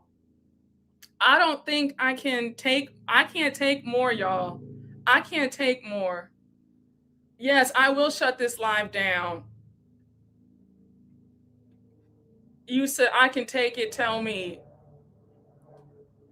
Y'all, I can't hear anymore. Yes, my heart is heavy. Y'all are too much. Oh, wonder. See, this is what I'm talking about. Brooke, my now husband took me to Paris for a birthday trip 5 months into dating, so I knew I was in good hands. This is what I'm talking about. Please, y'all, listen. This is what, yes. This is what you should be saying, not this other stuff. Thank you. Oh my gosh. Devin, don't say that. I see your comment, Devin. Please, I'm about to get you out of here, Devin. Stop. Because Devin, if that's what is said, I'm going to pass out and this live will be over. So please.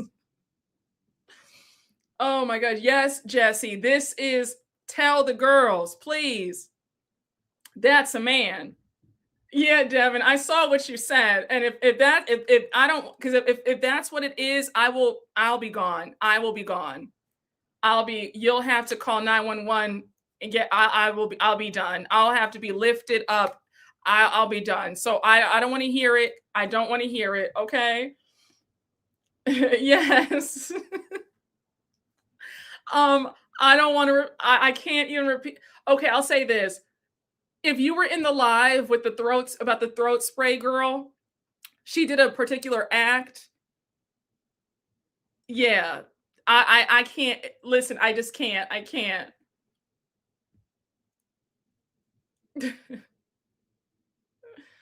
Wait, what happened? Wait, what happened? Why are y'all saying no?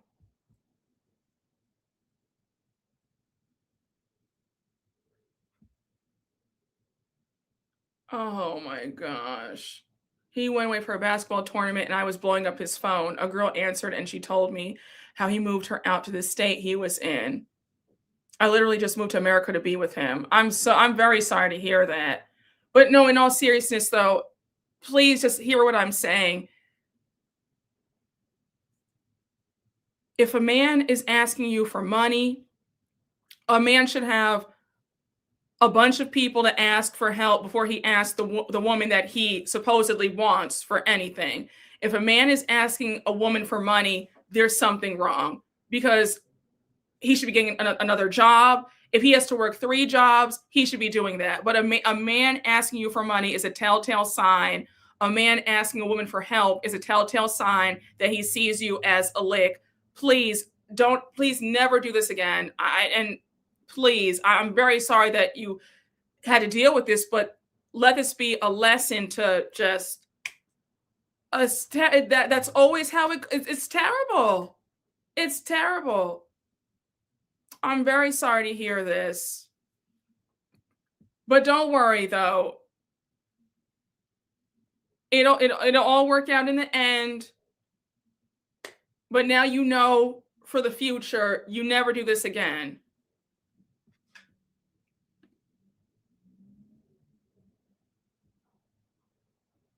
Yes, you're not moving without a ring on your finger. Never. I agree.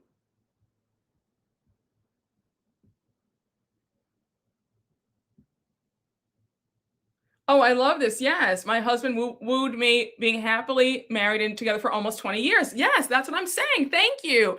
Thank you for coming on here and just telling us what it's supposed to be like, what it's supposed to be. Because, honey, the girls are not listening. Oh, I had a man take me on an 8-day, 7-night trip to Jamaica. Yes. All I paid for was to get my hair done. These men will pay. Yes, they will. 2026. Yeah, no more bums allowed. It's very true.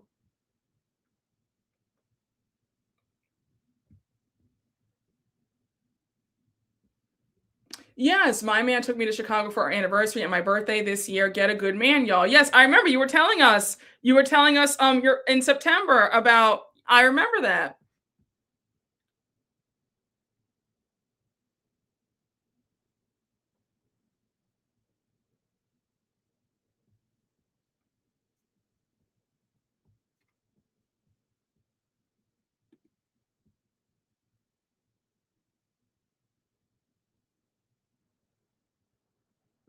I don't understand how people feel comfortable hurting people like that. Hello? Again, men are ruthless. I think that women need to understand how ruthless men are, and especially very ruthless if they're using a woman. So you cannot sit up here and play, Mrs. Fix It to a man. I need the women to wake up and really see the world for what it is and not how it should be. You know?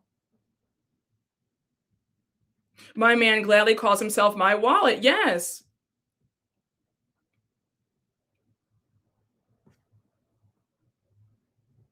Yes, they are different. They have a goal. They don't care who they hurt. Exactly. That's why I'm always saying like please if your self-esteem is not where it should be, then you don't need to be dating because men can smell the tiniest bit of desperation. Like, I don't think that the girls are understanding that. Like it's like the tiniest drop of blood in the water.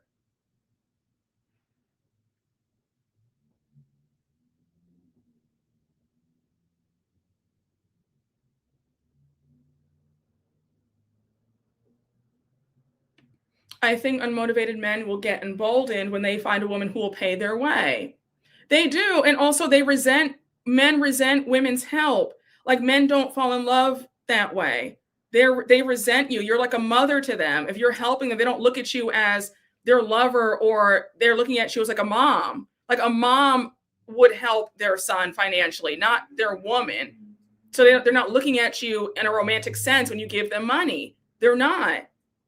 You're writing a man's resume or helping him. He's not viewing you in that. He's not viewing you in that loving way. He's viewing you as a mother helping a son, and then he's resentful. A man does not want a woman's help. So when you're giving him help, he's resenting you. And that's why in every single case, when a woman who has a lot of money and she's helping a man, the minute he gets put on, he leaves her for somebody else, because a man has to feel like a hero. And you're not making him feel like a hero when you have to help a man. And I don't know how many more times I can say that, but like, they resent your help. So please do not lead with you should not be leading with your wallet as a woman. Yes, he's using you all being jealous of you. Exactly. He was hung like a horse too. Listen, it's time that we've got to use our brain. Like, it can't be that good where we are opening up our wallets for a man. It doesn't. It don't. No, it's true. Okay.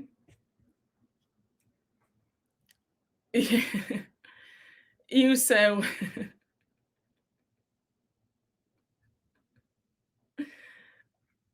it's like I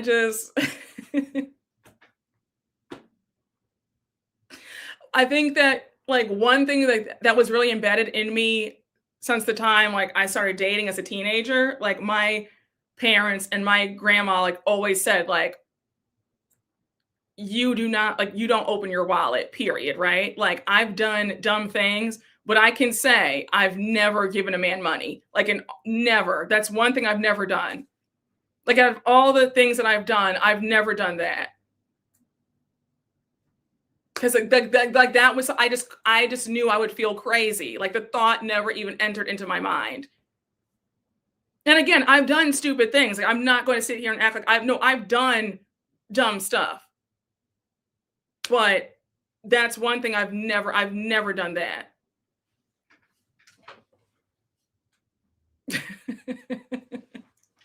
We believe you, Brooke. No, I'm just saying, like, if there's any tea that should be spilled, that's not something that would ever, it's never happened.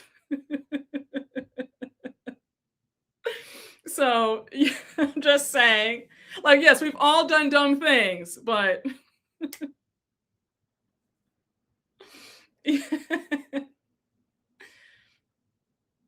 well,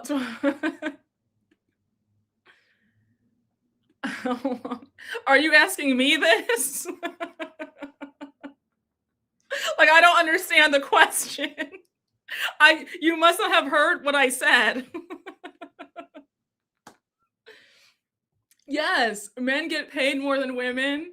Yes, they have greater purchasing power than women. Yes, they don't need our help. It's very true.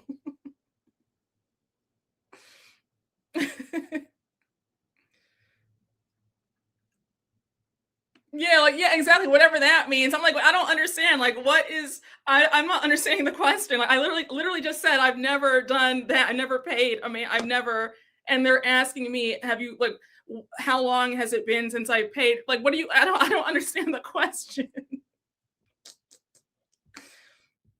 Oh no, you say you didn't grow up like that. The women in your family were the pick-me breadwinners. Oh no. Oh no. Well, I'm glad you said, honey, we're gonna break this chain. I'm glad you said, oh no, not me.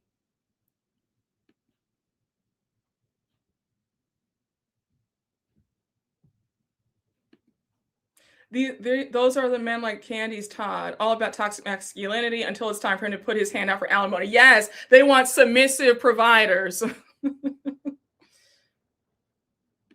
Yes, my dad was appalled every time he witnessed a woman paying the bill at restaurants till the day he passed 2 years ago. Yes. Yes. Yes. No, that's another video for another day. I remember I said something to this effect a few months ago. We were talking about, I think, Kiki Palmer and like various other Black women celebrities who are like providers. And a subscriber, I don't know if they're still watching, they might have been upset with me, but they emailed me this like 10 paragraph email about like just being a contrarian. And I was just like, I'm not reading all this. Two, I said what I said. And I'm never going to be on the bandwagon of women paying a man's way, and it needs to stop. But yeah, no, it literally has like, it really bothers me so bad how like Black women who think the way I do and the few of us who do feel the way we do are like a small minority. Like, no, it's a discussion that needs to be discussed. Like, it's troubling. It's troubling. And thank you for saying, no, it's very troubling. It's very troubling. Oh yes, sent me an email with a 10 paragraphs. I'm like, I'm not reading all this. I didn't even respond back. I was just like, okay. I think I responded back like God bless, like, thanks for watching. Like, nothing's changing over here. So yeah. Like you could have kept your energy writing this email.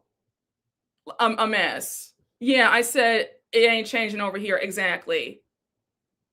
Yes, I'm not reading all that. Sorry that happened to you though. No, for real.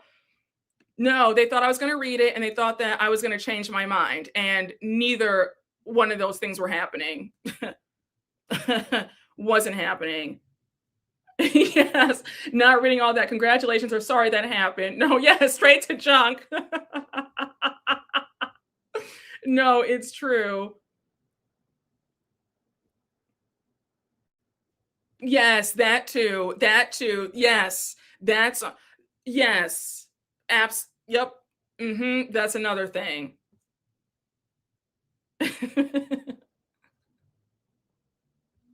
Listen, there was somebody else I wanted to talk about quickly since we're on the topic of this. It's another Clarissa Shields and Papoose. Clear example. That whole dynamic is so sad to watch. Papoose is not into her at all. He is clearly using her. He wants Remy back. That's who he was really in love with. He wants Remy back. He's using Clarissa for her money. Clarissa was on the Sherri Shepherd show. Did you see her? She was on Sherri's show this week, this Monday, past Monday. And she's like, we're getting married soon. Like, just, I was cringing so bad. I was just like, oh my gosh, girl, please stop talking. She got his name tatted on her. She admitted in another interview last week that she shot her shot. And the sad part was she tried to lie and say that he approached her first. And Papoose embarrassed her and said, no, you came up to me. I was like, damn, like, just so embarrassing. Yes, she was talking about she wants to have his babies. I was cringing so hard. So hard. A mess. Like, that whole thing is a mess. He is not into her. He is not into her at all. Like, it is so, and then she kept saying like, people talk bad. People keep hating on us and they want him to not like me so bad. And it's like, girl, nobody's hating on you. I can assure you that. Nobody wants what you have, Clarissa. Respectfully, girl, nobody. Her situation is just so sad. It's like the epitome of, I can't even, like, it's so sad. Like, I get her, but her life was really very sad. Finding out that like she was the protector of her family. Like, what? She's a girl. Like, why is a little girl protecting her family? This is crazy. Like, I know a very tough life. I have sympathy and compassion for her about that. But somebody needs to tell her when a man does not want her, because this whole thing with her and Pap is horrible. She is, I think she's 30, 31. Yes, Brooke, I saw her Aunt Sherry with that 28,000 Van Cleef. Yes. Yeah. Oh my gosh. Oh my gosh. I was cringing so bad when she was like, yeah, my Van Cleef, I just bought it. 28,000. I was like, Clarissa is so past new money. I was like, Clarissa, you don't say the price of things. That is embarrassing. Do you know how bad it is when Sherry Shepherd is embarrassed for you?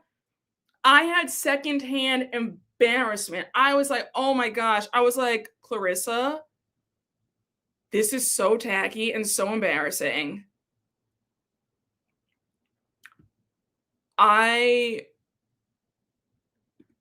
Yes, hating on what? Hating on this? Now, Wendy ate that one little thing up when she said that. What advice does Sherry give her? How can Sherry can't lead anybody. Look at Sherry. She didn't give her any advice.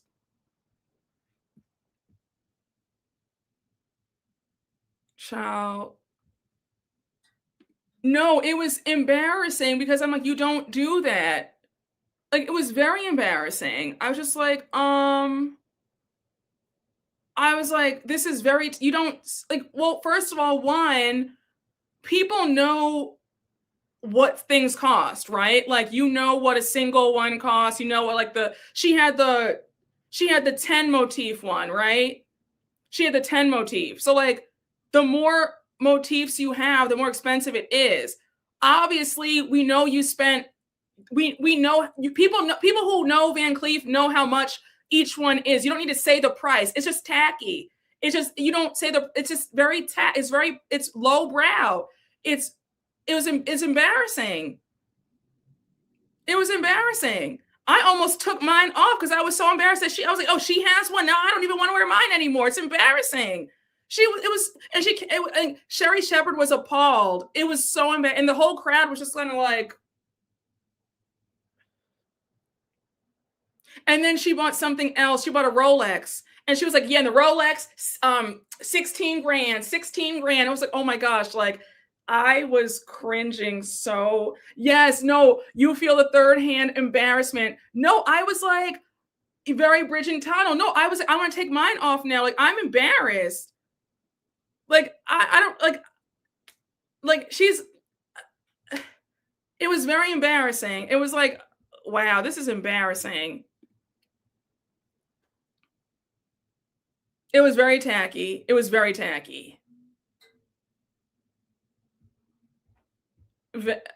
Oh, thank you. Thank you. Yes, no, I'm not trying to be funny, but that's what I said. I said, well, there it goes. Like, she like, I was like, oh my gosh, I was cringing so hard. I was in the gym watching Sherry, and I said, oh my gosh, it was so embarrassing. I said, this is, and she's like, yeah, like 28,000. Like 16,000. And then she had, did she have Christian Louboutin, or she had Fendi boots on, or she had these boots. Oh, just $2,000, a light $2,000, just $2,000 on the shoes, but 28,000, 16,000. So it was so embarrassing. It was so embarrassing. Yes, Van Cleef is going to send her a cease and desist. They are. It was so embarrassing. Y'all, please go watch the clip on YouTube. Sherry put the whole interview up. She's not used to it. No, it's true. No, look up the video. I promise you. Go watch it. Go Clarissa Shields on Sherry Shepherd this past Monday. It was so embarrassing. Like, 28,000. I was like, oh my gosh. It was so embarrassing. Yes, and she was looking the Rolex. She had the Rolex, 16 grand, 16,000, 16,000. I was like, oh my gosh. Oh my gosh. Van Cleef gonna say, don't let her buy nothing else. Exactly. No, for real, for real. I was like, my God. You said, wait, how much? You said, are we at the auction? No, please listen to it. No, please, no. After this, please go and watch Sherry's. Please watch her episode with Sherry. Please watch. Please, please. Y'all, please, just look it up. It sounds like Dana Wilkie saying 15,000 sunglasses. Yes. You just saw the clip of it, right? You just saw it. You just saw it. She has the 10 motif one, and it's like goes down to here, and it has like 10. It's 10 of it's 10 of them, and she's like 28,000, 28,000. Oh my gosh! You said. Oh gosh, you said gonna join Wendy on the no sell list. Oh my god. Child, next time we're gonna be saying this. Oh my gosh. No, oh, that's gonna be our new inside joke now. 28,000, 28,000. Yes, you know she bought it herself. Papoose didn't buy it for her. You know Pap didn't buy it. He's too busy stealing out of her wallet to fund the girl he actually likes. Oh my gosh. Wait. Do me a favor. If you love me, you will watch the interview with Clarissa, and please promise me that you'll watch it. It's a 10-minute interview with Sherry Shepherd. Pap don't got it like that. You say he can't buy anything but a ham sandwich at the bodega and the BX. Damn. Yes, exactly. He's busy buying somebody else Van Cleef. Exactly. She has to buy her own. He's buying somebody else who he really likes. Exactly.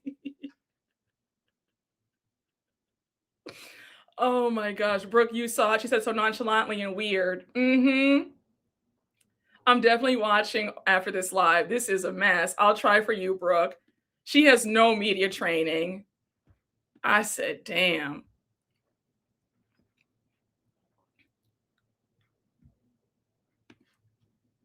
Hey, oh, did I read yours, right? GC Chair. Shout out to the ones that admitted to Brooke for the Give Me My Tens victory dance. Yes, I did read yours. Thank you for the super chat. Hey, Jamila 2957. Thank you for the super chat. I had a man tell me you always have money. I hope you ran. I hope you blocked his number right after he said that. Hey, the life of Samad. Thank you for the super chat. The music video was then fanning the flames. Bye. I agree. It was. Hey, MM. Thank you for the super chat. A whole boxer begging to fight baddies girls. Yeah. She wants to fight the baddies. She wants to fight Layla Ali. A mess.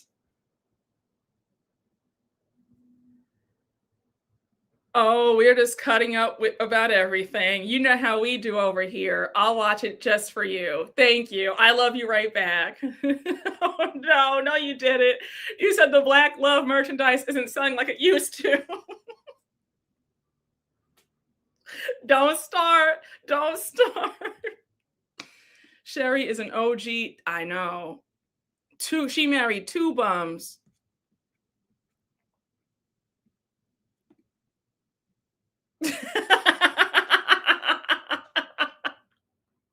Y'all have me screaming so hard, please.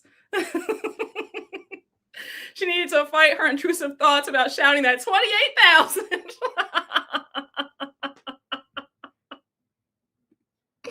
Oh no. Oh my gosh. Oh, y'all have me screaming so hard in the chat. Please. Y'all have me screaming so loud.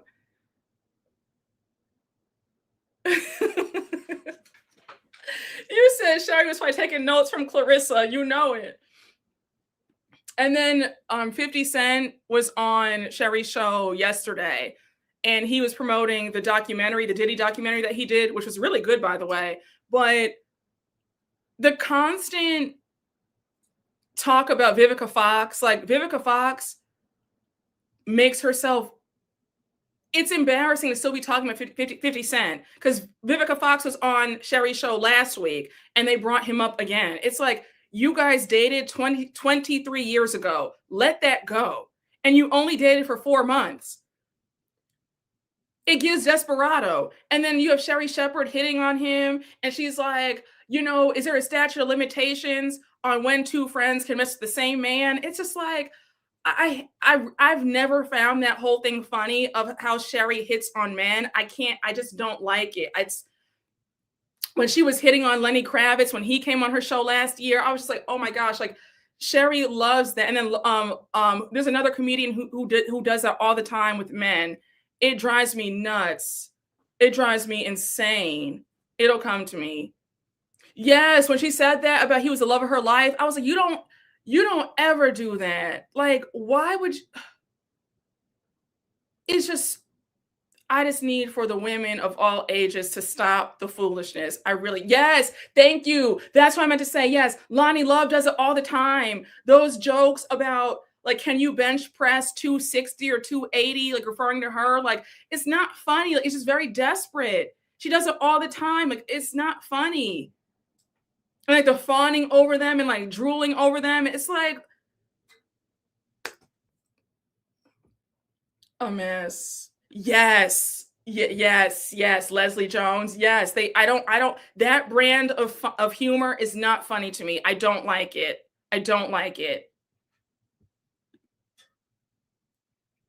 Oh, thank you so much. Thank you. You said it's an act, they're comedians. But yeah, but like some stuff isn't a good look to me, in my opinion. I don't think that that's a good look to be seen as like the desperate woman, like fawning over men who don't want you, in my opinion. That's just me. I mean, different strokes for different folks. You don't have to agree with me, but just my humble opinion. I don't think that it's funny. And I don't think that it's really an act, because especially with Sherry Shepherd marrying two bums who took her for a ride, she's paying them alimony and spousal support. So I don't know about it being an act, in my humble opinion. So yes, I agree. Yes, I've noticed that. Yes, it's always. Thank you. Honey, I'm glad. We see each other. Yes, it's not an act. It's self-deprecation, hiding insecurities. Yes.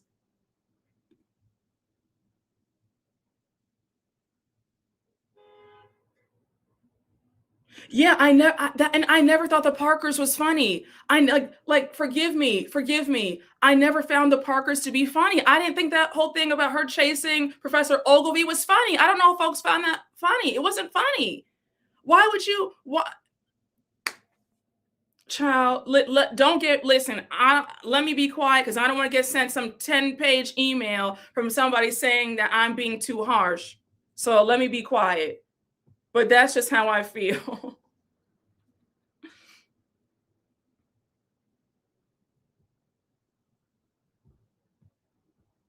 The only act there is her acting a fool. Oh gosh. I don't know. Listen, people can say what they want. People can say that I'm skip them. That's your opinion. Yeah, I know it's my opinion. That's why I'm giving my opinion on my channel. I'm giving my opinion. Child, let me just okay, because we're not going to do that. I saw where that was going. I felt the vibe. I felt the energy. I saw where that was going, and I wasn't going to sit up there and argue back and forth with anybody. I wasn't even going to do it. Thank you, Jameer. All I had to do was just highlight, and thank you, Jameer. Yup, whatever that means. Exactly.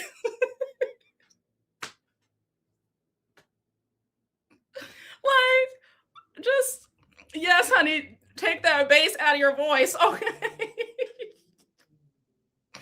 Oh my gosh. Okay, exactly. Exactly. Oh gosh. Thank you. You don't find making fun of Black women funny. Why would you find it funny when you're the butt of every joke? It's true. It's why I can't stomach Tyler Perry Productions. It's offensive and violent. Exactly. Honey, they will fight you if you say that. Exactly. It's true. It's true. I'm not doing this. It's like, what? Listen, thank you, Jameer. Jameer, I appreciate you. It's just ridiculous. I'm not doing this. It's talking about some, well, that's your opinion. You could skip it. You're on my channel listening to my opinions and my thoughts. Like, what are you talking about? If you find that kind of humor funny where Black women are being shown in a desperate light, then that's fine. You find it funny. I don't find it funny. I don't need to hear you getting attitude with me about what I don't find funny. Period. You said ruining our $28,000 vibes. Exactly. It's just foolish. Trying to fight me in my cubicle.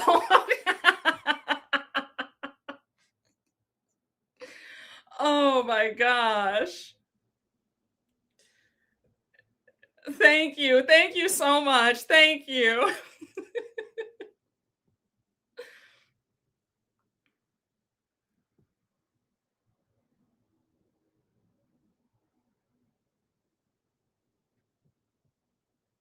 I read that as she meant you should skip the comments that were coming for you. Maybe I misunderstood. I was trying to give her the benefit of the doubt, but she had said something before that. She said it's an act. The reason why I don't think that she meant it the way you're thinking, because she said it's an act. They're comedians. So that's why it was more like do you get what I'm saying? If she had said it before, I don't know. Well, if I misunderstood and she comes back, I'll apologize. Cause I don't want. I hope I didn't move too. Jameer. I hope Jameer and I didn't move too hastily. But I was going off of her first comment about, well, they're comedians and it's an act. So I don't know. She comes back. You know what I'm saying? Yeah, she had made the, like. I mean, and again, I'm not somebody. I feel like I'm pretty good at evaluating, you know what I'm saying? But I kind of, it just, I didn't get that vibe. Did that make sense? She had made the previous comment before about, well, girl, they're comedians and it's an act. Like, don't take it to that seriously, you know? So that's why I felt like, oh, okay. Like, I don't know. She was very matter of fact, not talking about the chat. Now, if you let them shenan, they will shenan again. It came off rude. In context, she was being shady.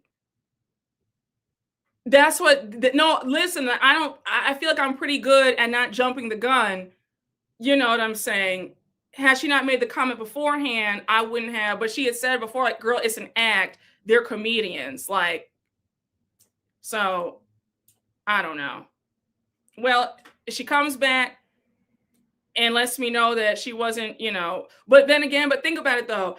How many times have I've gotten a lot of rude people. I've gotten some rude people coming in here saying crazy stuff to me. So I don't really have the wherewithal now to just assume that you're not being, unless you say, Brooke, I'm not being shady, I'm not being whatever, I'm not gonna know. Because we've gotten some hateful comments in the last few weeks. So, you gotta make it plain if you're not being shady.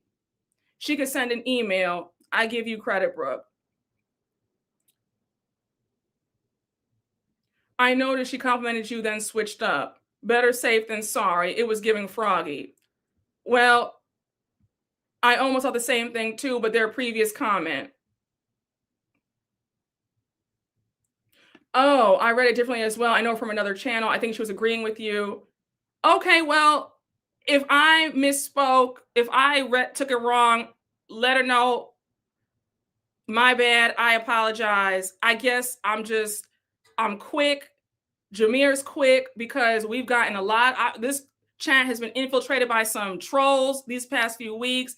Somebody said something, I got a racist troll. I've gotten some really nasty comments. So I just need for folks to be clear about what they're trying to say, because I can't differentiate tone. You get what I'm saying? You know? Yes, punctuation is important too, because it read as, yes, honey. No, the block is hot. No, it's true. I've never seen them before either. You know what I'm saying? No, listen, honey, the block is too hot. We had those racists came in the chat a few weeks ago.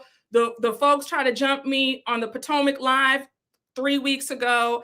It's been, we had the other troll who came in when I talked about Candy and Todd getting a divorce. So I don't know. I don't know who's here to love or who's here to hate. So you got to make yourself very clear in the comments, because Jameer is quick.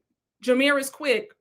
You said the opinion part got me rude. Okay. See, that's what I'm saying. Okay, so we see each other. We've been through it all. No, seriously. It's been the last few months, we've had some trolls come in this chat and been really saying some crazy stuff. So I just ask for everybody in the chat, just if you have an opposing thought, that's fine. But just let me know in the comments, like, hey, I'm not trying to come at you or whatever. You know what I'm saying? Because I don't know.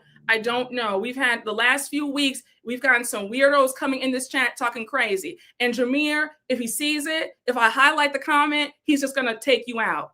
So, but again, I'm not too big to apologize. If I jump the gun, I will apologize and say, oh my gosh, I read it the wrong way. I apologize. But I'm a little bit gun shy, because, honey, we've had some folks coming in this chat talking real crazy to me. So I had somebody cursing me out, racist trolls. It's been a lot these last 3 months, some really crazy stuff. Ever since I told the story time about me and Wendy from Potomac, we've had Wendy's folks talking crazy. So I have my guard up. So if I seem a little bit like jittery, if it seems like I'm quick to block, it's just because I just don't know if this is a troll or this is a hater, I don't know. So no, it's true. I was being cautious, so honey. But if I move too hastily and she comes back, I will apologize. But I just can't. Yes, Q4 has been a trip. No, you're right. I'm not. No, they're not. They will never take my joy. They will never. Nobody will take my joy. Okay, trust me. But it's been an uptick of some craziness infiltrating these lives. So I just am very like,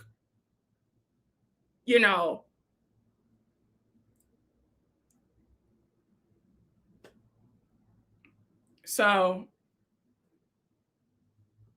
yes, Q4 has been wild. You're too nice, Brooke. Trust your instincts and your gut feeling. And then on top of that, you have to remember, it doesn't help if I've never seen you before in the live. Like, a lot of y'all are in every live.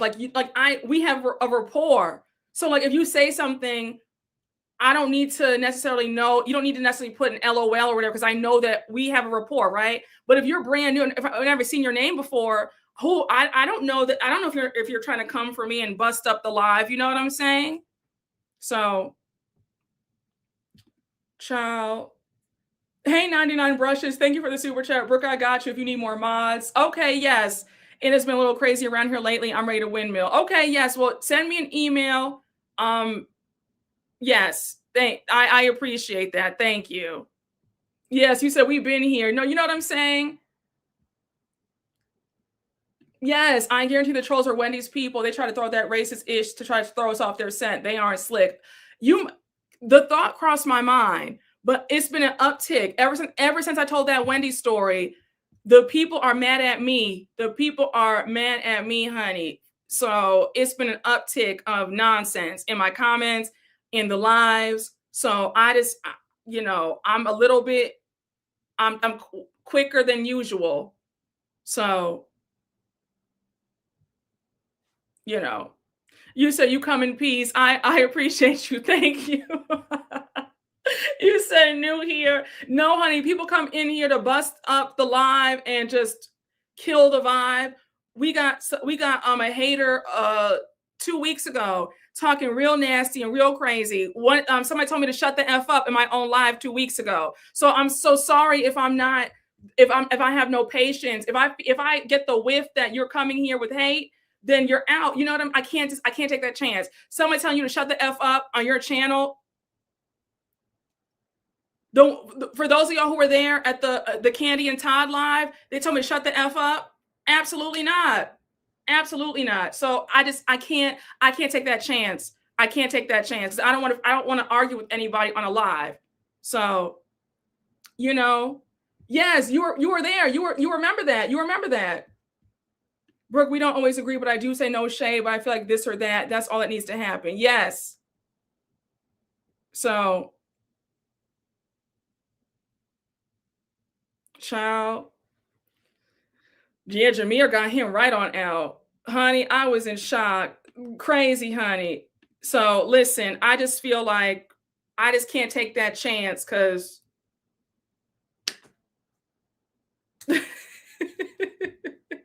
yes, honey, they really said that.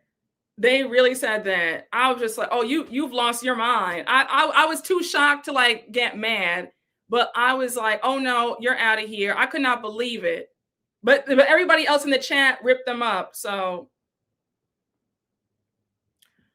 oh yes, was that the same live where that guy said the thing about the box wine? That live was on constant attack mode.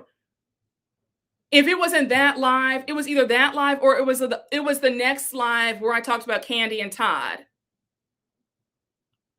It was one of the Candy and Todd lives, but it was either the first one I did or the second one. Because one of them came in and was like, oh yeah, you're gonna be drinking box wine, playing with your cats, like he said, and then he came back and said the whole thing about, shut the F up.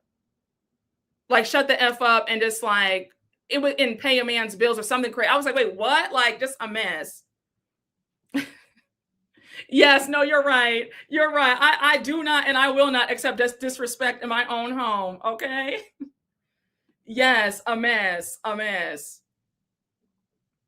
You got them quick because I was like, I didn't even notice. I just saw everyone jumping him. I was like, what happened? Oh, I think it was that. Yes, it was that guy. I'm pretty sure it was that one because he said that. And I was just like, excuse me, who are you talking to? And he was, I'm talking to you. And I was like, and that's when I ripped him out. I was like, you're arguing with me. Why are you arguing with a woman? Get a job. And then Jameer blocked him. I remember that. Yes, that's what he said. I think it was the first one. It might have been the first one or the second one. Candy's people are messy as hell. Could it be them? Fingers are sturdy on that block button. That's disrespect. That's right. No disrespect, period. That's not okay. I remember. Okay, yes, you remember that. Yes. He was like, shut the F up. And I was like, are you talking to me? He was like, yes. It's like, pay the damn man. I was like, excuse me? It's very jarring. It's very jarring. It's very jarring. So, I'm just, I'm not, I wouldn't say I'm paranoid, but I'm just very like quick, I just all I ask, if you're new here, please just put an LOL something to let me know you come in peace. Because if not, I'm too traumatized. I'm a bit traumatized. So yes, it would have anybody on edge. It's understandable. Yes. So again, child, very cautious, very cautious. Yes. You're right. Not apparent. Yes. New levels, new devils. No, that's very true. That's very true.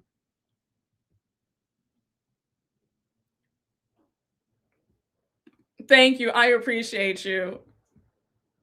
I appreciate, yes, folks are good. Yes, honey, give me a disclaimer, honey. Give me it, because these last 2 months, it's been kind of, it's been tricky. It's been tricky. There's been something in the water, honey. When the girls tried to jump me in that Potomac live 3 weeks ago, I said, oh no, y'all have lost it. It was like 30 trolls came in at once and tried to swallow up the live. I said, what is going on? I said, you will not. They had me yelling in my own in my live. It was a mess. I was just like, oh no. So, okay. Child.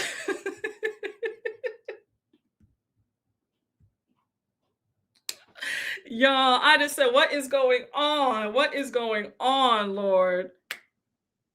Honey. Yes, no, it's true. It's very true. Child, you said the devil is a liar. Brooke said you lost your damn mind. Yes, no, because and then it was annoying because I spent like 20 minutes of that recap screaming and hollering and having to get people straight. Child, they try to bust up the live, just try to. Yes, no, I feel like I've been handling it with grace, but child, I try. Thank you so much. No, they did. It was 30 of them. They came in at once, and they were all I guess Wendy's people. 30 of them came in at once talking crazy at the same time.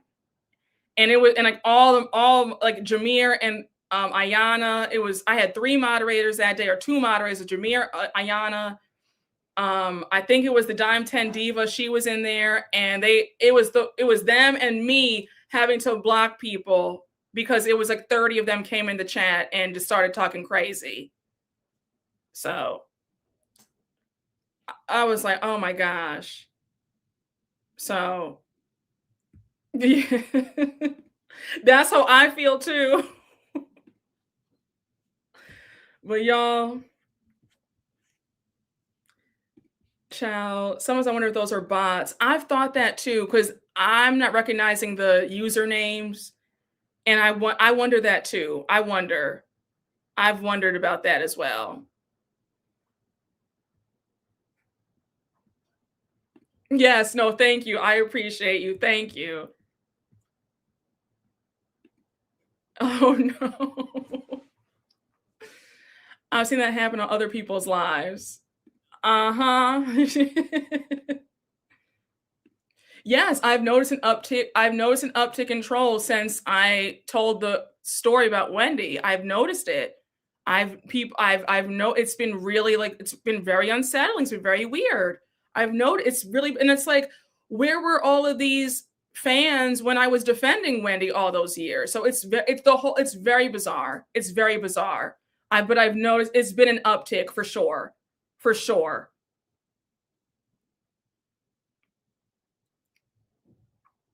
So, child, it's usually just 3 losers, multiple accounts, and bots. I guess so. Yeah, it has to be. It's just, the whole thing is just bizarre. Yeah, no, people are insane. They're not well. Thank you. I appreciate it. Like, I appreciate your kind words. Because listen, nobody's running me off of here, okay? So please. No, it's true. It's true.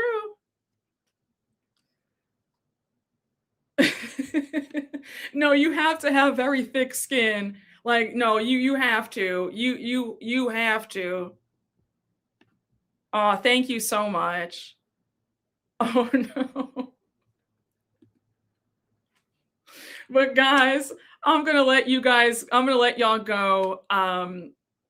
I had a great time chatting with y'all. I hope you guys enjoyed.